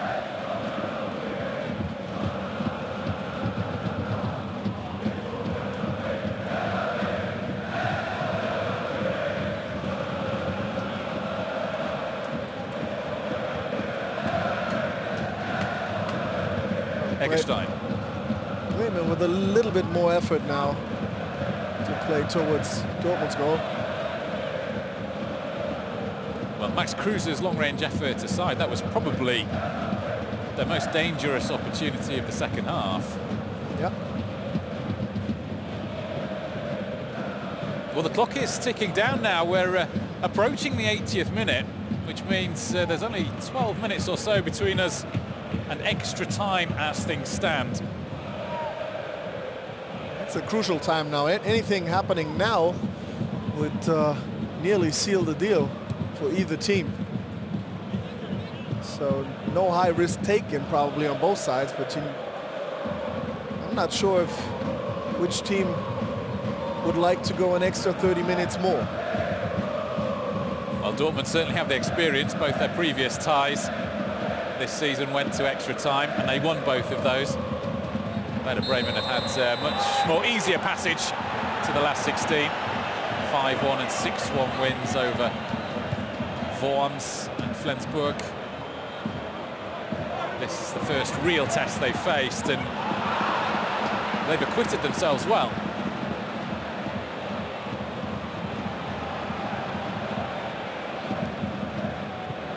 But with Dortmund facing a gruelling schedule of 10 games in the next 40 days. The Champions League doubleheader against Spurs is coming up. The coach was already mentioning that rotation and rest for some players is crucial. So I think he would rather finish this in 90 minutes, but only in his likes. This is Mervalds, the substitute.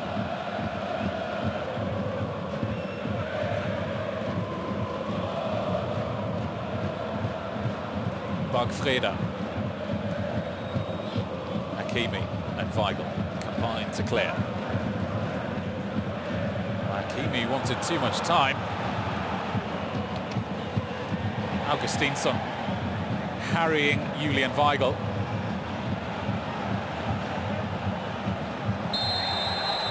And eventually Weigl.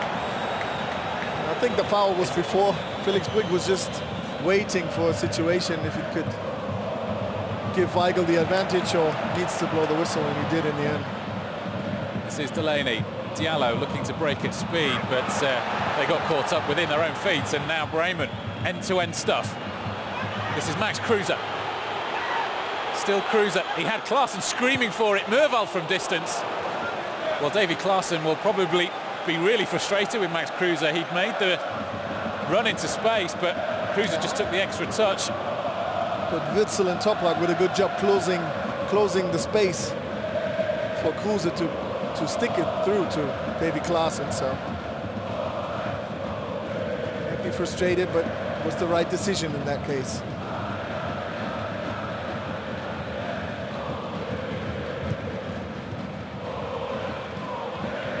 Pulisic.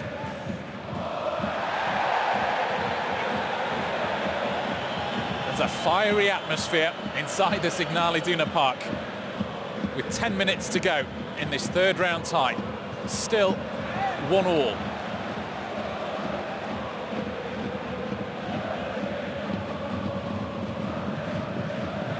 Yeah, 10 minutes to go, but you get the sense that its next goal wins. Max Kruse. Augustinsson. Oh, but not with the high intense or the pressure they started the second half with. Pulling back a little more, trying to secure this one into extra time, it seems. Very much an unusual sight to have seen so many white shirts in the Dortmund half. For most of the game, they've been very compact, very well organised and very deep. But now, even though Bremen had the ball in their own half, I counted 5 white shirts in the Dortmund half. Pavlenka. Harnik.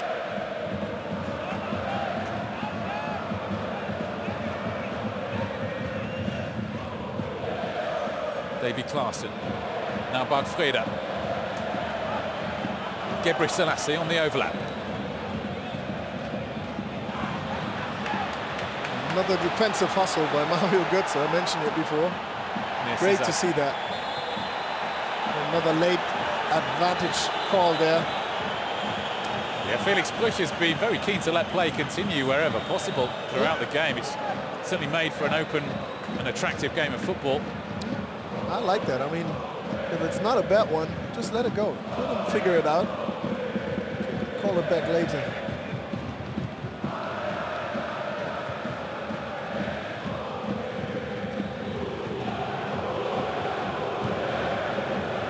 Toprak under pressure from Kruse. It's forced back to Wilschläger. Witzel. Well, the referee had got in the way of that through ball that was looking for Rafael Guerreiro. Yeah, what can you say? Could have been a great situation for Guerreiro. But he can't disappear into thin air, the referee.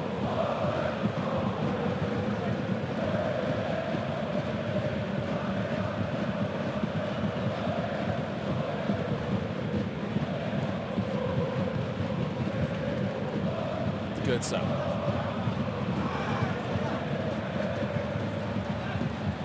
Does this one count as a as a shot on target, or at least on goal. I think Delaney was feeling Philip Bargfrede breathing down his neck, and he just wanted to get in there as quickly as possible, and turned out to be we have seen Felix Bruch in the scene before. Really tried everything to get out the way. Couldn't do so.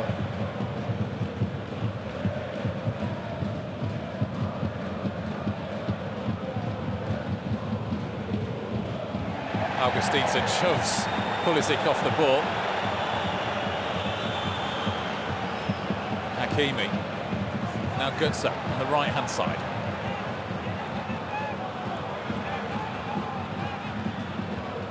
Murwald.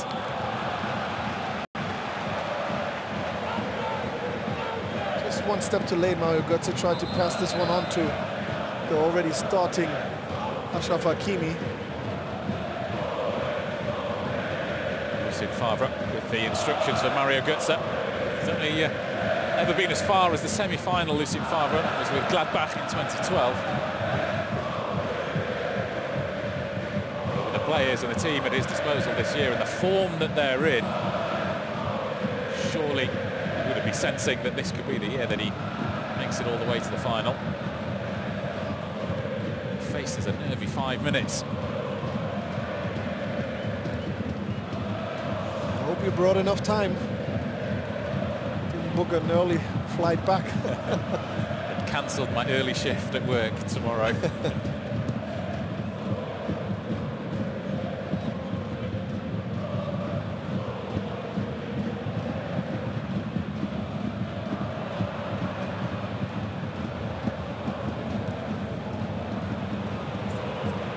Pulisic.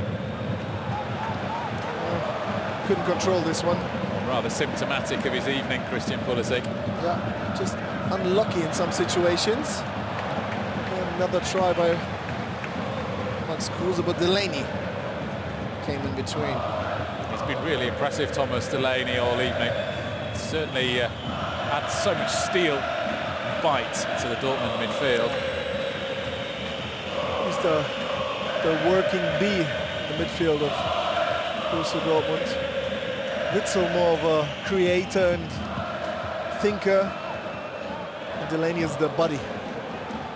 The bodyguard. The bodyguard, yeah.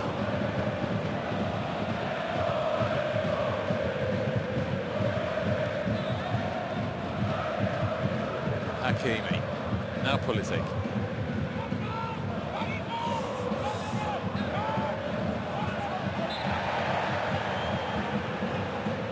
Rare old battle between Davy Klaassen and Thomas Delaney. Taken in good spirits.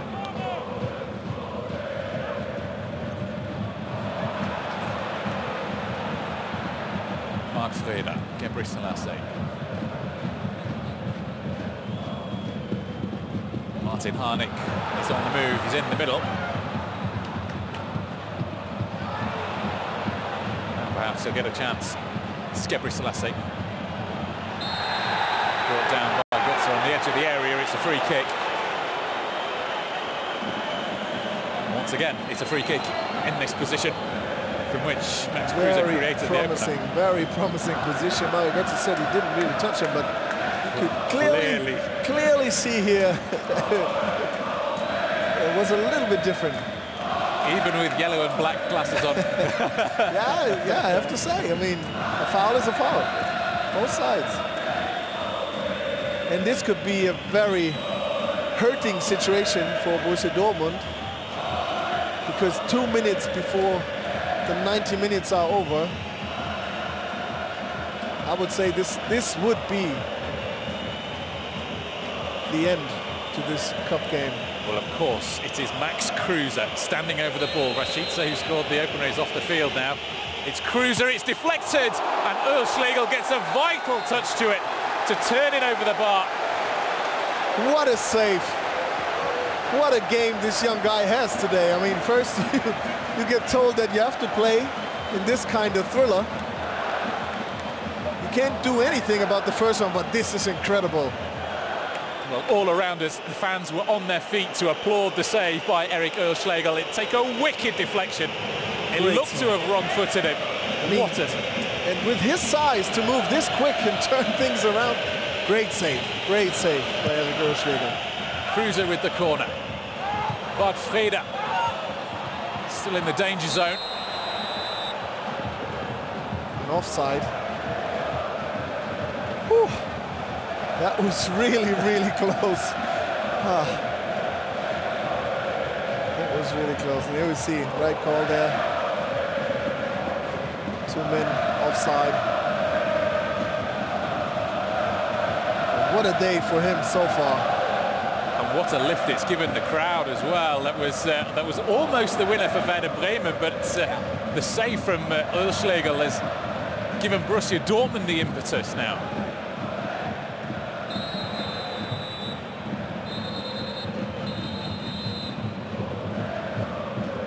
Two minutes of time added on. 2 minutes between us and 30 more minutes. Diallo. Gutser will chase it down and win the corner. So another chance on the other side now. Well, Borussia Dortmund have scored last-minute winners in both rounds so far. But in extra time, was it? In extra time, both winners in extra time, but in the first round against Witzel scored the equaliser in the 90th minute. Now Guerrero. It's the header from Delaney! And it's off the bar. Oh, my goodness, what a story this would have been, right? So close. 2 men that used to play for Werder Bremen could have done it in the last couple of minutes. On the one side, the save by Oelschlegel, and then Thomas Delaney, Danish Dynamite, this nice header. Ah, what a game. And that would probably confirm that this game is not over yet. It's going to go for another 30 minutes. But right at the death, both sides almost nicking it. Incredible. Mervald wins the ball cleanly. Pulisic is away from Mervald. Tried the quick feet, but lost out to Verde. Now Kruse. Max Kruse. Just a couple more seconds left. And I think that's what Verde now realized. He's not trying too much.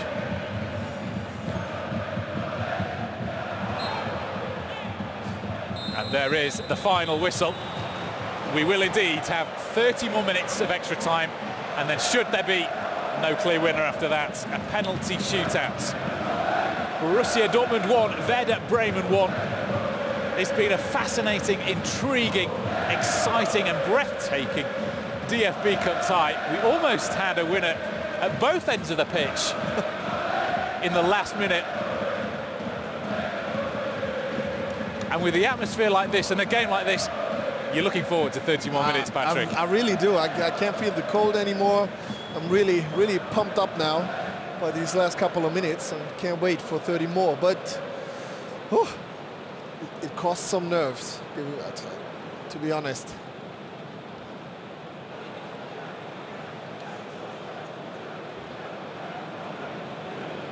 Well, what kind of things can the coaches be saying in these few minutes before extra time is kicking off? The legs are tired, and you've got to motivate yourself again. What can the coach say? I mean, first of all, you have to remind these guys that it will be 2 half times of 50 minutes, so you don't have to rush things. You have time now to get things in play and change things. So first of all, get some speed out, take control of the game, and save some energy, because it's at a point where probably everybody feels the fatigue and just needs to see for the second half of the extra time. Yeah, and then just these little adjustments you can do as a coach to switch things up and to maybe create more chances, because we haven't seen a lot of chances on each side. It was only a few, so 1 or 2 ideas maybe how you can get through to the goal. Well, both coaches will be looking to make a change. Maxi Philipp looks as if he's coming on for Borussia Dortmund. Claudio Pizarro was also warming up for Werder Bremen.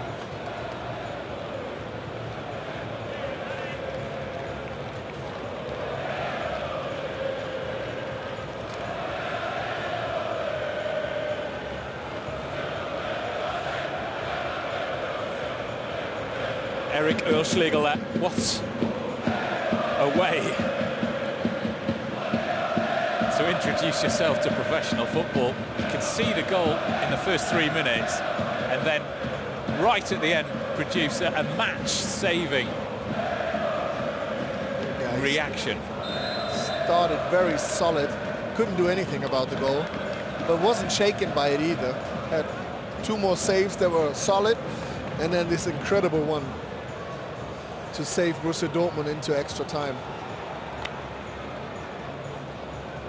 Well, a double change it is indeed for Borussia Dortmund. Brun Larsen and Maxi Philipp are coming on. Mario Götze and Guerrero are coming off. Extra time in the DFB Cup. Should you have used all 3 substitutes during normal play, you get a chance to make a 4th. I think it's fair to say that we have seen both work really hard, Mario Götze and Guerrero, so I think fresh legs is a good idea here.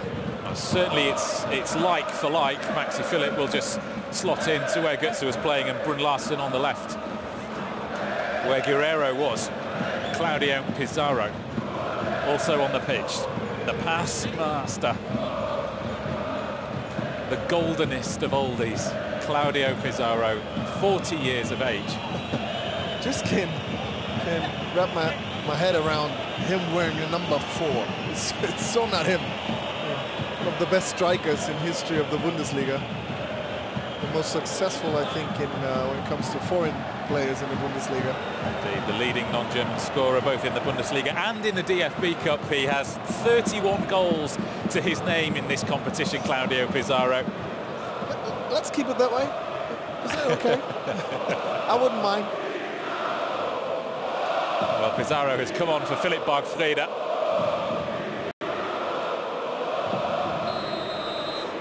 As fans at both ends of the stadium shout, final, final. Belief is strong in both camps. But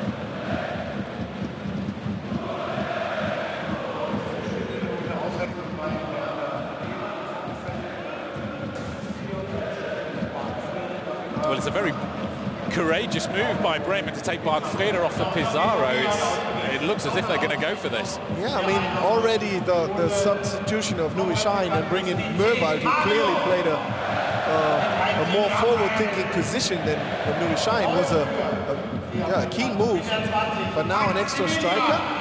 That's interesting. So we're underway in the first half of extra time at the Signal Iduna Park in round 3 of the DFB Cup, and for the 3rd time already this season Borussia Dortmund have gone into extra time. They obviously enjoy this competition so much that 90 minutes is not enough. I don't think that's why they always go into extra time, but yeah, let's say so. But if they're looking for an omen, of course they did win both those other games in extra time, and in fact the last 3 DFB Cup ties here in Dortmund have all gone to extra time, and Borussia have won all of them. Hakimi. Pulisic. This is Maxi Philipp. Still Maxi Philipp.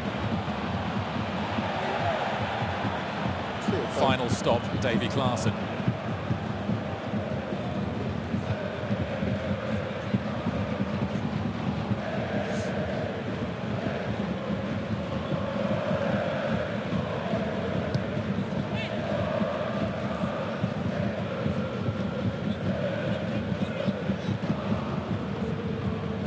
Alcácer looking to get on the end of it. Langkamp wins out, still Alcácer pressuring Sebastian Langkamp. In the end, the Bremen defender can deal with it. Brun Larsen, the substitutes. Pulisic. Had a go from distance. Maxi Eggestein deflects it away for the corner. Just not a lot of luck today, Christian Pulisic.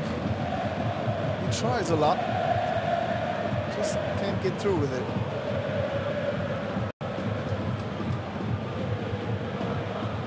Here he is with the corner.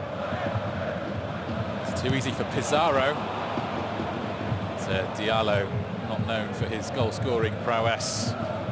Didn't really get hold of the volley. To be fair, it was not his expertise and the wrong foot. So, in addition, that's a little bit too much asked there.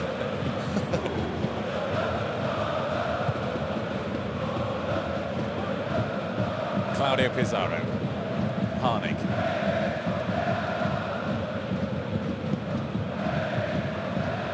This is Mervart.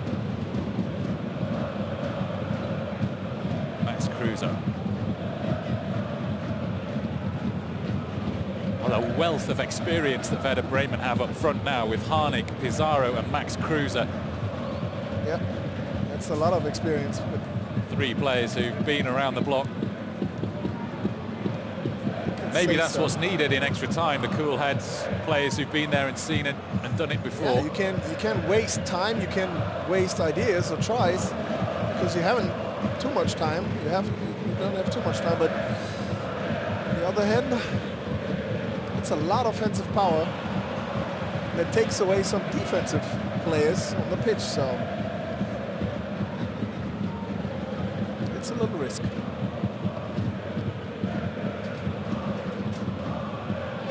Eggestein wins the header. Harnik. Kruse down to Harnik now. Gebre Selassie.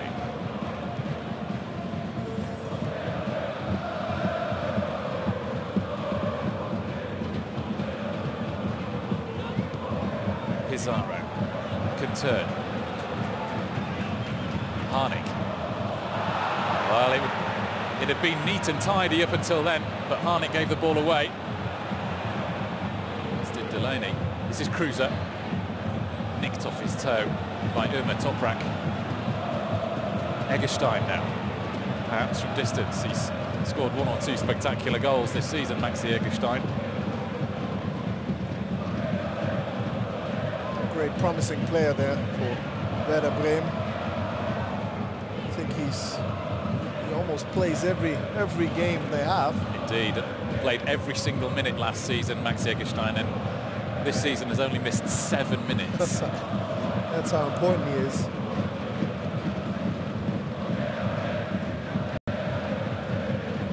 So a lot of possession now for Bremen in the first 5 minutes. Not sure if that is an idea of Borussia Dortmund to give it away, or sit deep and wait. Lure the opponents out of exactly. You have position. To lure them out a little bit. Yeah. Then make it work after that. We'll have to be careful. They don't concede in the meantime, though. Gebre Selassie. This is Klaassen. Over the top. And away now by Diallo. Alcacer. Well, look to sell Sebastian Langkamp the dummy, but sneaky little try there. Langkamp said, nope, not today. Langkamp, another man with a wealth of experience. Nigh on 200 games in the Bundesliga. He's made his starting berth his own again. He had lost out to Vejkovic, Sebastian Langkamp, in the first half of the season, but now playing his way back in. Pizarro. Deep in his own half. Unusual. Now he's playing like a number 4 too, but now with a good idea. Fantastic ball to Kevin Mervalt, and Claudio Pizarro has turned defence into attack almost immediately. And here's Pizarro again. It's Max Kruse, just stumbles over the ball. But again, fast recovered. Still they press, Werder Bremen. It's been their half so far, halfway through the first half of extra time. lot of halves there in that sentence.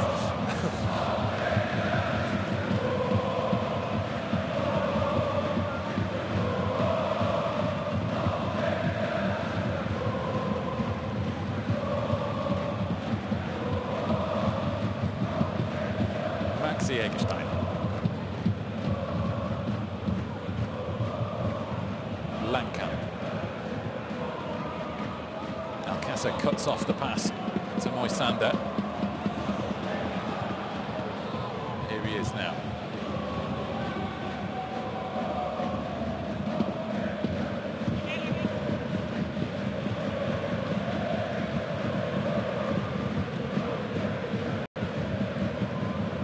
Who will have the first great idea in this extra time? It's almost a game of cat and mouse at the moment. Dortmund during up until now had the lion's share of possession, but this is a really sustained spell. It's difficult to remember the last time a Dortmund player had touched the ball. Diallo wins out now. You can't make much of this situation. They won the ball, give it away fast.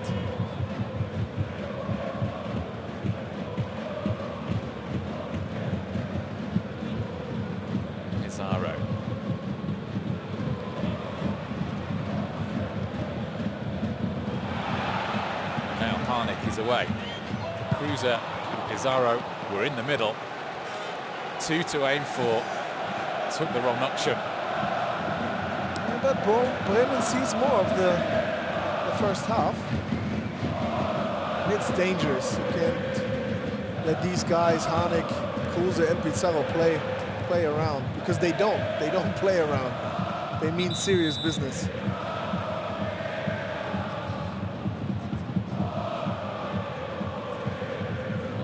Son's cross had been wayward. It's the next substitution for Borussia Dortmund is in the making. Mo Dahoud getting ready to come on.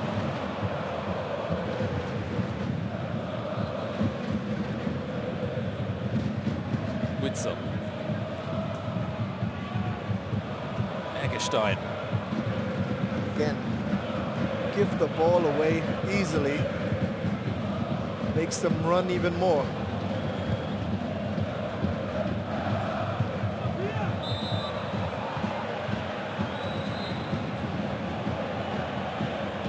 The offside flag could give Dortmund perhaps the chance to make that substitution if Dahoud is ready. Good call. Takes the old man a little longer to get out of offside. Now Pizarro, looking to show how young he is. He is dangerous, but not the fastest anymore. Now Delaney to Brun Larsen. So far, Dortmund can't connect really in the second half.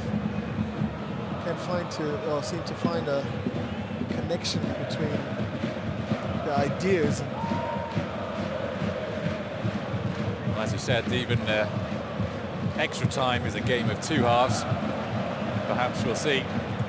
That's right, but if you fall behind too far, then it's going to be hard to switch things around. Pulisic is back to take the ball away from Cruiser.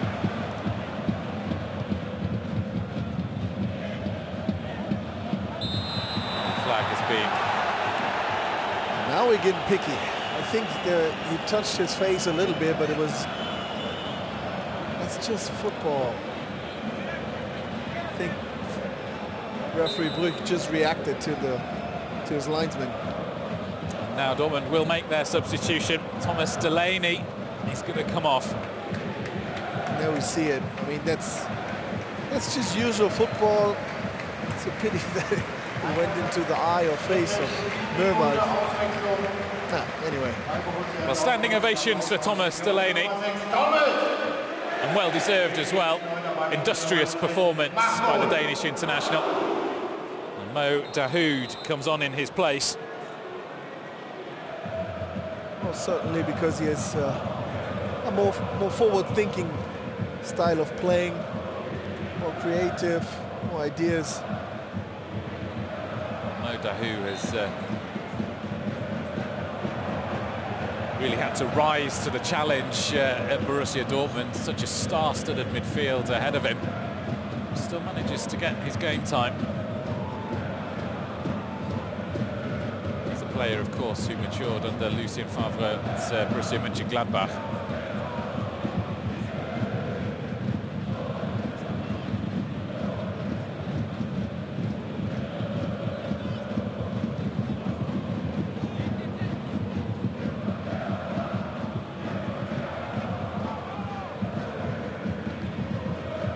Jakob Brun-Larsen.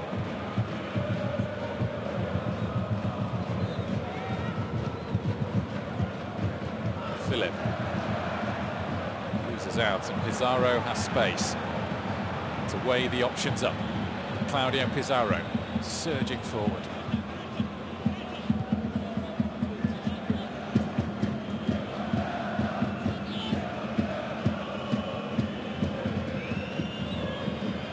Lankamp. You see a total turnaround from the regular 90 minutes. It's only Werder Bremen controlling the ball so far. It must have been a change of ideas from Lucien Favre to give this much possession away. Now Pulisic bursting forward. Alcácer. This Pulisic is Christian Pulisic! And out of nowhere, Dortmund break and Dortmund score. Lucien Favre's plan has come to fruition.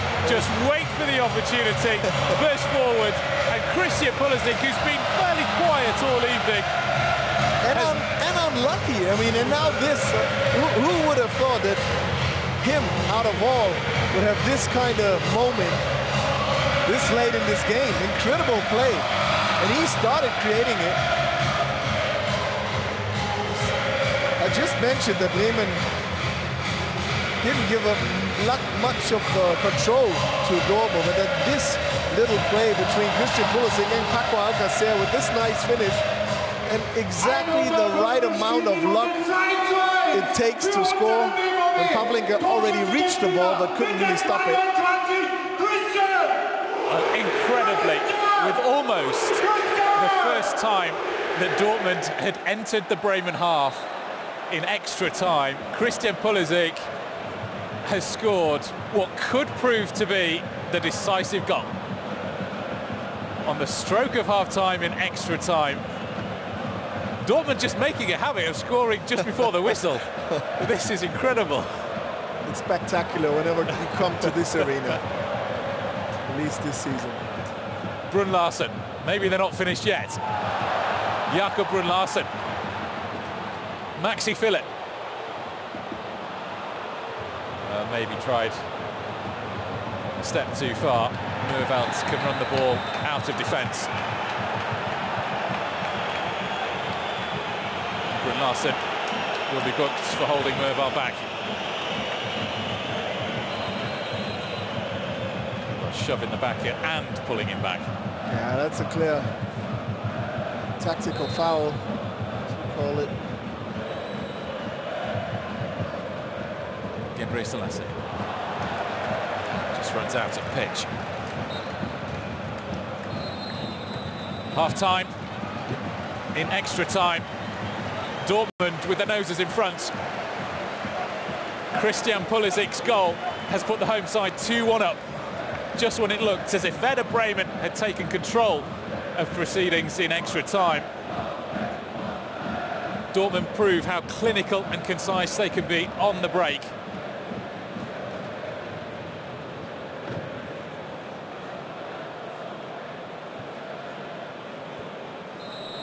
Well, Pulisic had started the move himself. Yep.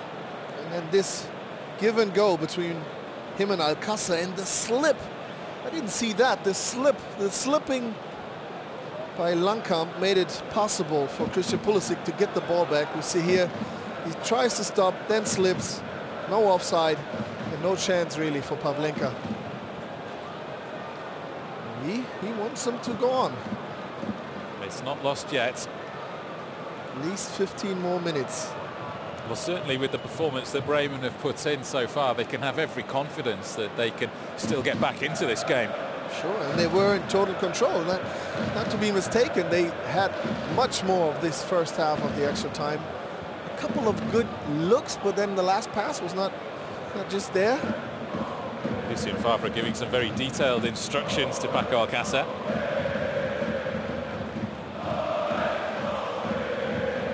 Well, Bremen have already made their attacking changes. They've got pretty much everything that's in their armoury out on the pitch. And we can certainly expect that Bremen go all out to get back in this game. 15 minutes remain in extra time. Borussia Dortmund find themselves on the verge of the quarter-finals of the DFB Cup.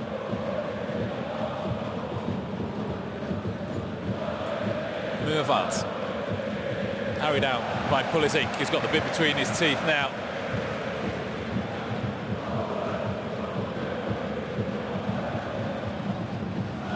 Pizarro, away by Weigl. Signal Iduna Park is bouncing.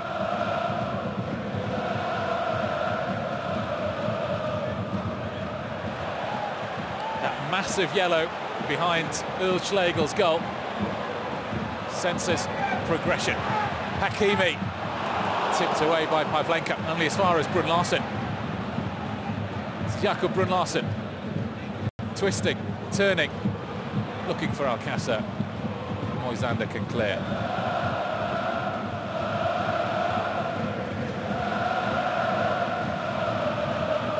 I mean, all the room that Werder Bremen will give Borussia Dortmund now for counter-attacks. It's interesting to see if they can use any of it. That attack just then with Hakimi. Not able to finish the move effectively. The onus on Bremen.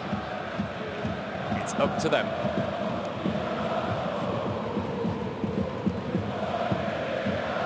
Eggestein. Lanka. Now Gebre Selassie. Oh, Merval's on the move. He's found some space for himself. It's Pizarro! And Claudio Pizarro does exactly what Claudio Pizarro is there to do. He only needs a sniff of goal, and he is lethal. And the funny thing is, I think Kofeld ran to the fourth official, and oh no, he took the substitution break. I was thinking he was asking for, is there a video review? But I don't think he has to be worried about it, because we see here that the ball came off the foot of Axel Witsel, which takes the offside situation away, and it wasn't offside anyways. And then a great move. So clinical, Claudio Pizarro. Striker. Incredible. Incredible. And now the Werder Bremen fans are the loudest again. They will love Claudio Pizarro forever. He's already an absolute legend at Werder Bremen. This is his fourth spell at the club. He's 40 years old, and yet still he's lost none of his sharpness. A clinical goal. Now Alcácer looking to play in Philip. Alcácer, it's Philip, and he's tipped over the bar. Brun Larsen it was with the shot in the end. Well, the immediate response by Borussia Dortmund. A little bit of luck, but the ball is getting a little, they ran into each other. A good try by Brun Larsen. Here we see the situation when Selassie and Lankamp ran into each other. I think it was the shoulder of Selassie that knocked out Lankamp a little bit. But a great save by Pavlenka.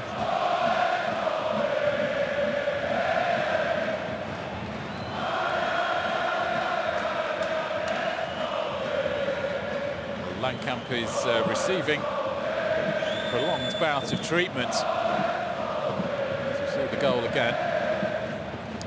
What a control. What a kind of awareness where everything is. I mean, he knows exactly, okay, I passed the goalie already. But from that angle, it's a very narrow space to put the ball in.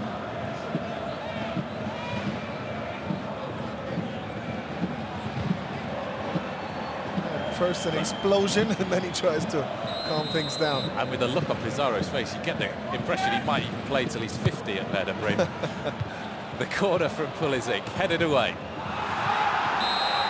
And handball on the edge of the area. This has given Dortmund a free kick in a promising position. It's about the position from which Royce scored at the end of the first half in normal time.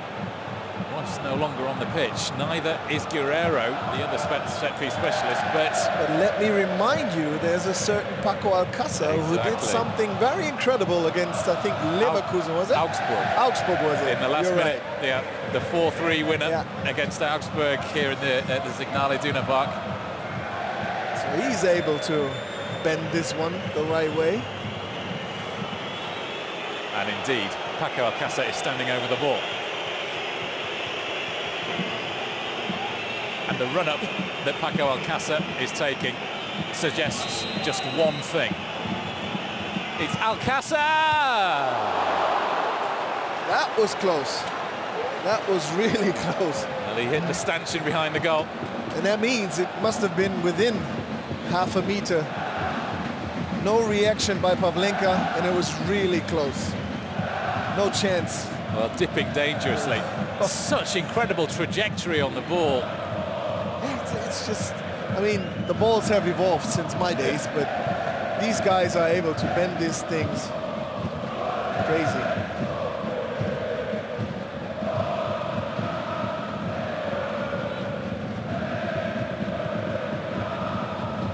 Max Kruse. Across to Harnik in the middle. Klaassen. This is Harnik again. Now Augustinsson. Clipped in. Headed away by Diallo. Murvalds. Play on, says the referee. Dortmund will break at pace with Christian Pulisic. Well, he's taken Modahoud with him. Maxi Philipp was screaming for it on the right-hand side and in plenty of space too. This is Pulisic again. Now he finds Philipp. Maxi Philipp works space for himself into the area. It's still Philipp! Hakimi puts Dortmund in front once more. An incredible cup tie, and the Signal Iduna Park takes another twist. And Bremen are furious. To be fair, because I'm really excited right now, to be fair, we have to talk about the situation deep in the half of Borussia Dortmund when Brun Larsen, and we see it here, gets the ball to his arm, and that's why everybody is running up to Felix Brüchen trying to complain. But no handball given, that means you have to go on playing. The situation is a long time ago in football, because the ball will go out again to Maximilian Philipp, and then he shows us this. He did really well, Maxi Philipp. Skips past Augustinsson. Has the wherewithal to pick out Hakimi in the middle, and Hakimi in such an advanced position. Great play, tight spaces, found the right man, but this bully situation here, he bullies his way into the box, and then no chance anymore for anybody to stop Achraf Hakimi from scoring. Such conviction on the finish, and relief on his face. But the way this game is going, as Werder Bremen make another substitution, Gebre Selassie is off, and it's Johannes Eggestein, the younger brother of Maxi, who's come on. Yet another striker on the pitch. 3 out-and-out strikers plus Max Kruse. Well, the way this game has gone, you certainly wouldn't rule out Bremen getting another equaliser. No, this is far from over. I think it's 7 or 6 more minutes, plus maybe extra time, a little bit more. Well, this game is so enjoyable, you just don't want it to end. even though the players will surely be running out of energy soon. I do want it to end right now. I'm sorry.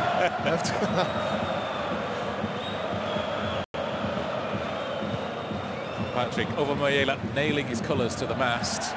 I'm really sorry, but I'm excited. They are black and yellow, those colours.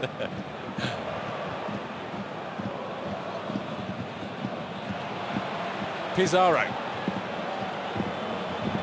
Still Pizarro goes. Now Klaassen. This battle is far from won. Cruiser loses out to Hakimi, who's got plenty of space. He's offered away, motoring forward Hakimi. Played the ball in for Alcácer far too early. And far too long. And that's just the story today for Achraf Hakimi.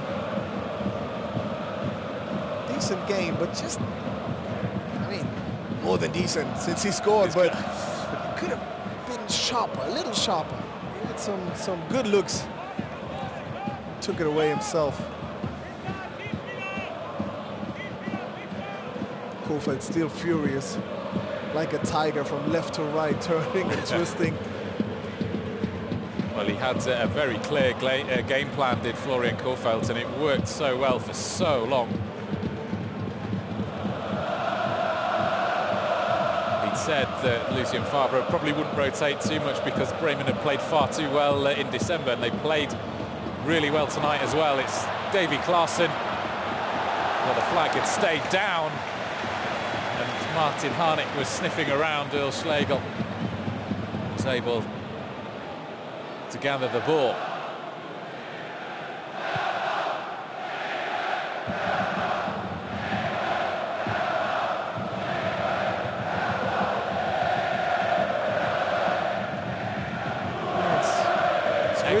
It's really sad that... Oh, let's wait this one. Now Harnik into the area. Still Martin Harnik away by Weigl. It's sad for the Werder Bremen team because they've really had a great day so far. Great game plan, and really executed everything they wanted. And in the end, it could be this maybe wrong decision by referee Felix Brüch that will take him or send him home without anything in hand. But on the other hand, that's football, and since we don't have a VAR at hand, we have to wait until the quarter-final stage of the DFB Cup to have the benefit of VAR. This is Pizarro. Now space for Eggestein. Eggestein into the box. Davy Klaassen shapes to shoot. It's deflected, and it's saved by Earl Schlegel. It's just incredible. And again, a really good save. Very good save. Again, a deflected ball, so not much time to react to this one. And he sees it late too, and then this long man gets down there very fast to save another situation. The third or fourth time he's got down at his near post. Toprak with the header clear. Now Cruiser. Davy Klaassen into the area. Still Klaassen. Low and hard and away by Diallo. Cruiser back into the danger zone. Klaassen. Now Cruiser. And a game of pinball almost on the edge of the Borussia Dortmund area has given Bremen another corner. Woo. 2 more minutes. 2 more minutes. The Signal Iduna Park is on the edge of its seat. Max Cruiser. It's a good header, and Bremen have equalised at the death. Incredible. It's Martin Harnik at the very end of the second half of extra time. The Werder Bremen fans are in delirium.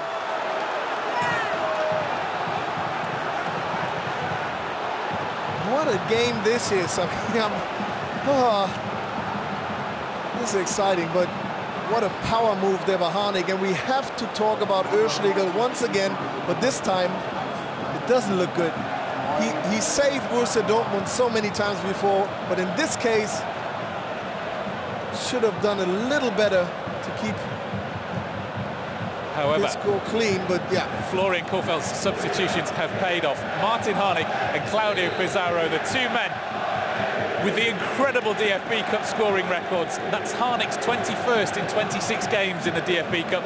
Pizarro is now on 32 goals in this competition, all told. Inspired. And in the end, the experience has paid off. And we are now headed, almost certainly, for a penalty shootout. Just almost. Still 1 minute of time added on. This roller coaster ride of a DFB Cup game. But what a story this will be. I mean, who knows how the penalties would go, but... Now Eggestein, is there to be another twist in the tail though? It's Pizarro.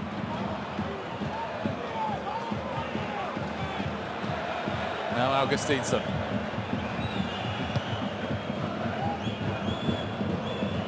Weigl.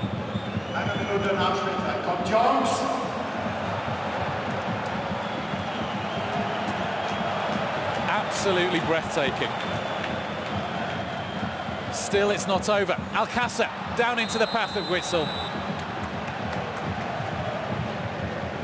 But the foul had already been given. And I think you can see clearly now that Kohfeldt wants his team to take it slow, secure the penalties, and then let the games begin. But again, though, for Eric Oelschlegel on his first professional appearance to then have to face a penalty shootout. Yeah, but again, there's a chance to make his name.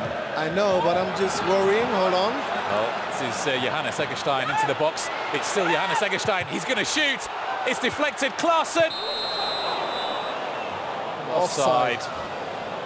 But I'm just worried about, I mean, the last situation will clearly be in his head that he could have saved the game for Borussia Dortmund, and he did before, but in this one crucial moment, yeah, well, a very he gave tight a little bit away at least. Yeah, the offside decision very tight indeed, and there is the final whistle, and we have indeed a penalty shootout at the Signal Iduna Park in Dortmund.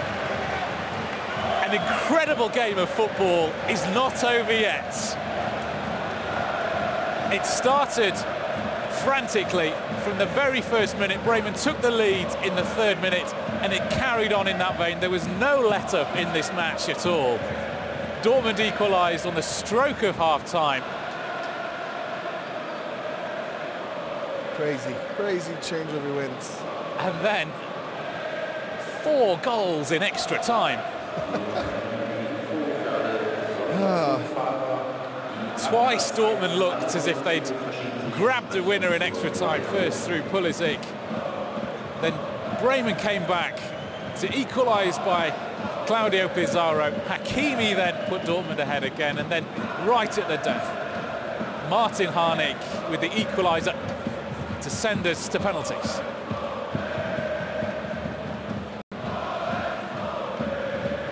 There's a real cup atmosphere in the stands, and it's been a real cup fight on the pitch as well. It's these kinds of games that make knockout football just so intriguing. There's so many stories to tell too. I mean, this could end. This could be history on one side, and reputation on the other hand. 10 years ago, Werder Bremen finished dreams here in Dortmund. They came to winning the cup. Yep. In 2009, Werder Bremen won 2-1 here. That was the last time that Dortmund had lost at home in the DFB Cup. 14 games since then. They've not tasted defeat here in this competition. But Werder Bremen have done their utmost to end that record. And as you say, the omen is now perhaps with Bremen. They know that back then in 2009 they went on to win the DFB Cup after winning here. This is probably something that that Kohfeldt tells his people. Maybe Frank Baumann will have a say also, and Tim Borowski is there too. So all players Frank Baumann and Tim Borowski, who won the DFB Cup with Bremen. Frank Baumann was the captain of that double-winning side in 2004. But now, though, Patrick, with Bremen scoring that equaliser in the last, I mean, is the momentum with them now? I think so. But I mean, to be fair, it shows that football can be crucial, but in the end, things will end fair in fair decision. I mean, the 3-2 by Dortmund. Previously, there was a hand situation not given, so maybe it's a fair thing that Bremen could score the equaliser. The question to me now will be, how and what can Oeschlegel do? Well, Julian Weigl has won the toss. He's elected to take penalties first, and Weigl, as he did in the second round after Marco Reus went on, his captain, and they've... It's the second time that Werder Bremen takes the favourite side of Dortmund away, because usually they like to start playing away from the yellow wall and then finish towards the yellow wall. And of course they would have liked to shoot penalties because of the help they would get. As it is, they will be taking the penalties towards the north stand at the Signal Iduna Park. And Borussia Dortmund will be first up. Paco Alcácer.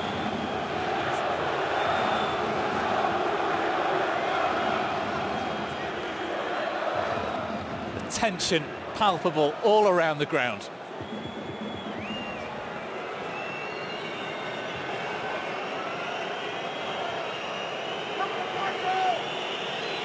First up is Paco Alcácer against Jerzy Pavlenka in the Bremen goal.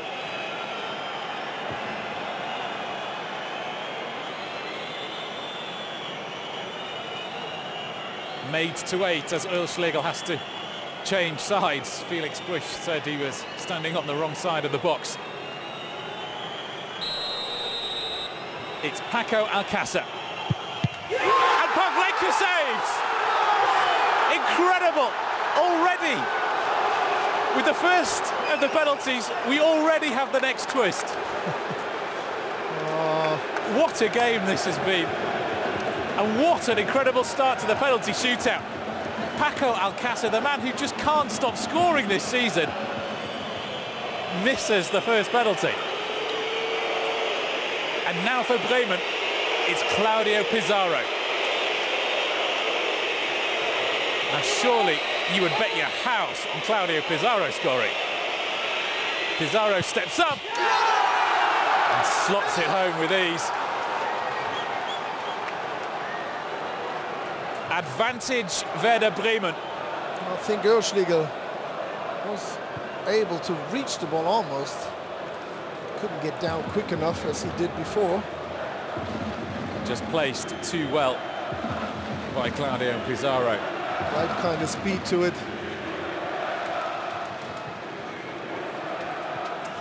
Maximilian Philipp. Just a little bit of mind games from Pavlenka, making sure that Philipp puts it on the right spot, just trying to put him off. As Philipp runs up, but Pavlenka saved it again. It was the same position that Alcácer puts it, and Pavlenka's made the save again. It's almost a slow motion or a rewind of Paco Alcácer's try. Exactly the same spot. A really grateful height for Pavlenka, ideal height for the goalkeeper. That's a grateful height. That's not well put there. You need to be more accurate to score on this level. It's now Maximilian Eggestein for Bremen. Can he give them a clear advantage? Eggestein makes no mistake. Oeschlegel went the right way, but Bremen are now 2 up in the penalty shootout.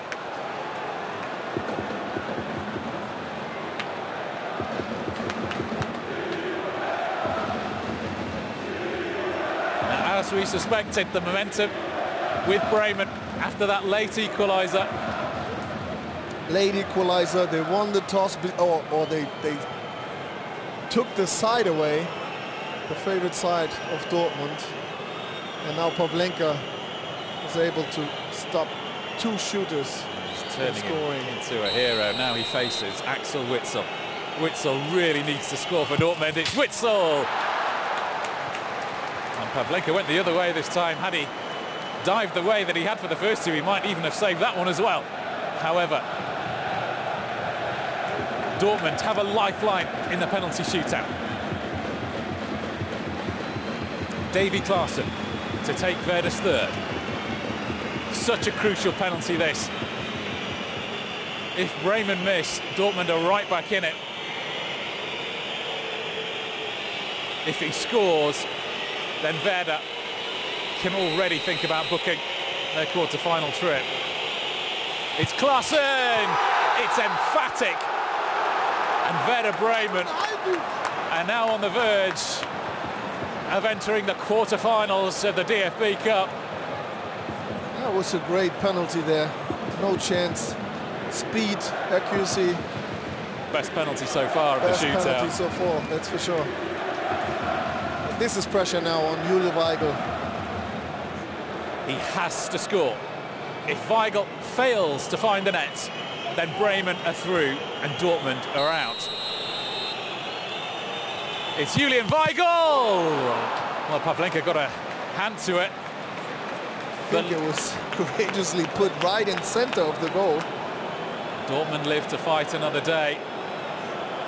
However,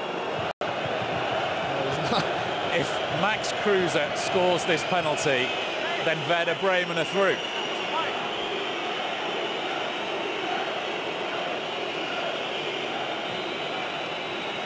Kruse in front of the Werder fans as well.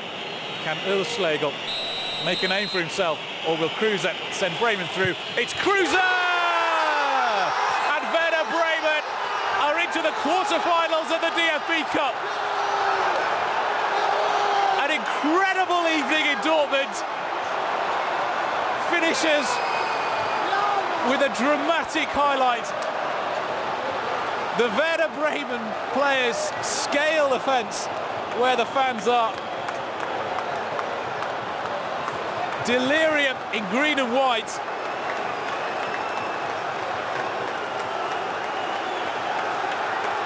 Three all in normal at the end of extra time, and then Bremen holding their nerve in the penalty shootout. Pavlenka saving the first two. Drama, excitement, everything that a cup game has to offer. Well, Patrick Obamoyela, despite your disappointment at Dortmund losing, can you still find some words? Yeah, well, for sure. I mean, obviously I'm disappointed with the result, but the game was a great one to watch. It was as expected, a spectacular game. I think it's fair to say that a draw after 90 or 120 minutes is a fair result to what we have seen in total time. But in the end, it's just crucial. I mean, that's the cup. It's not a lost game. It's more than that. You lose more than that. And this time, it's yeah, it hurts a little bit. I think on Borussia Dortmund side. I hope it's not making things too bad for Ulschlegel and for the team, because they haven't really faced a downside in this season, in this campaign so far. So this could be a little test to their mindset. But I think overall they can be happy with the way they approach things, with the way they came back into this game. And in the end, it's a good Werder Bremen team that challenged them very hard, and a very good goalkeeper who made the difference today. Well, Werder Bremen will be enjoying a long and happy evening of celebration in Dortmund. It was worth the trip. What an evening they're going to have. The fans and players alike, and you could see that outburst of emotion at the end. Just what it meant to the players and the fans. And you have mentioned it, it's 10 years after they did the same thing, or almost the same thing here in Dortmund. and then went on to win the thing. So could be a nice story for Werder Bremen this time in the cup. It's been the most exhilarating of evenings in Dortmund. In the end, Werder Bremen squeezed through on penalty shootouts at the end of a dramatic evening.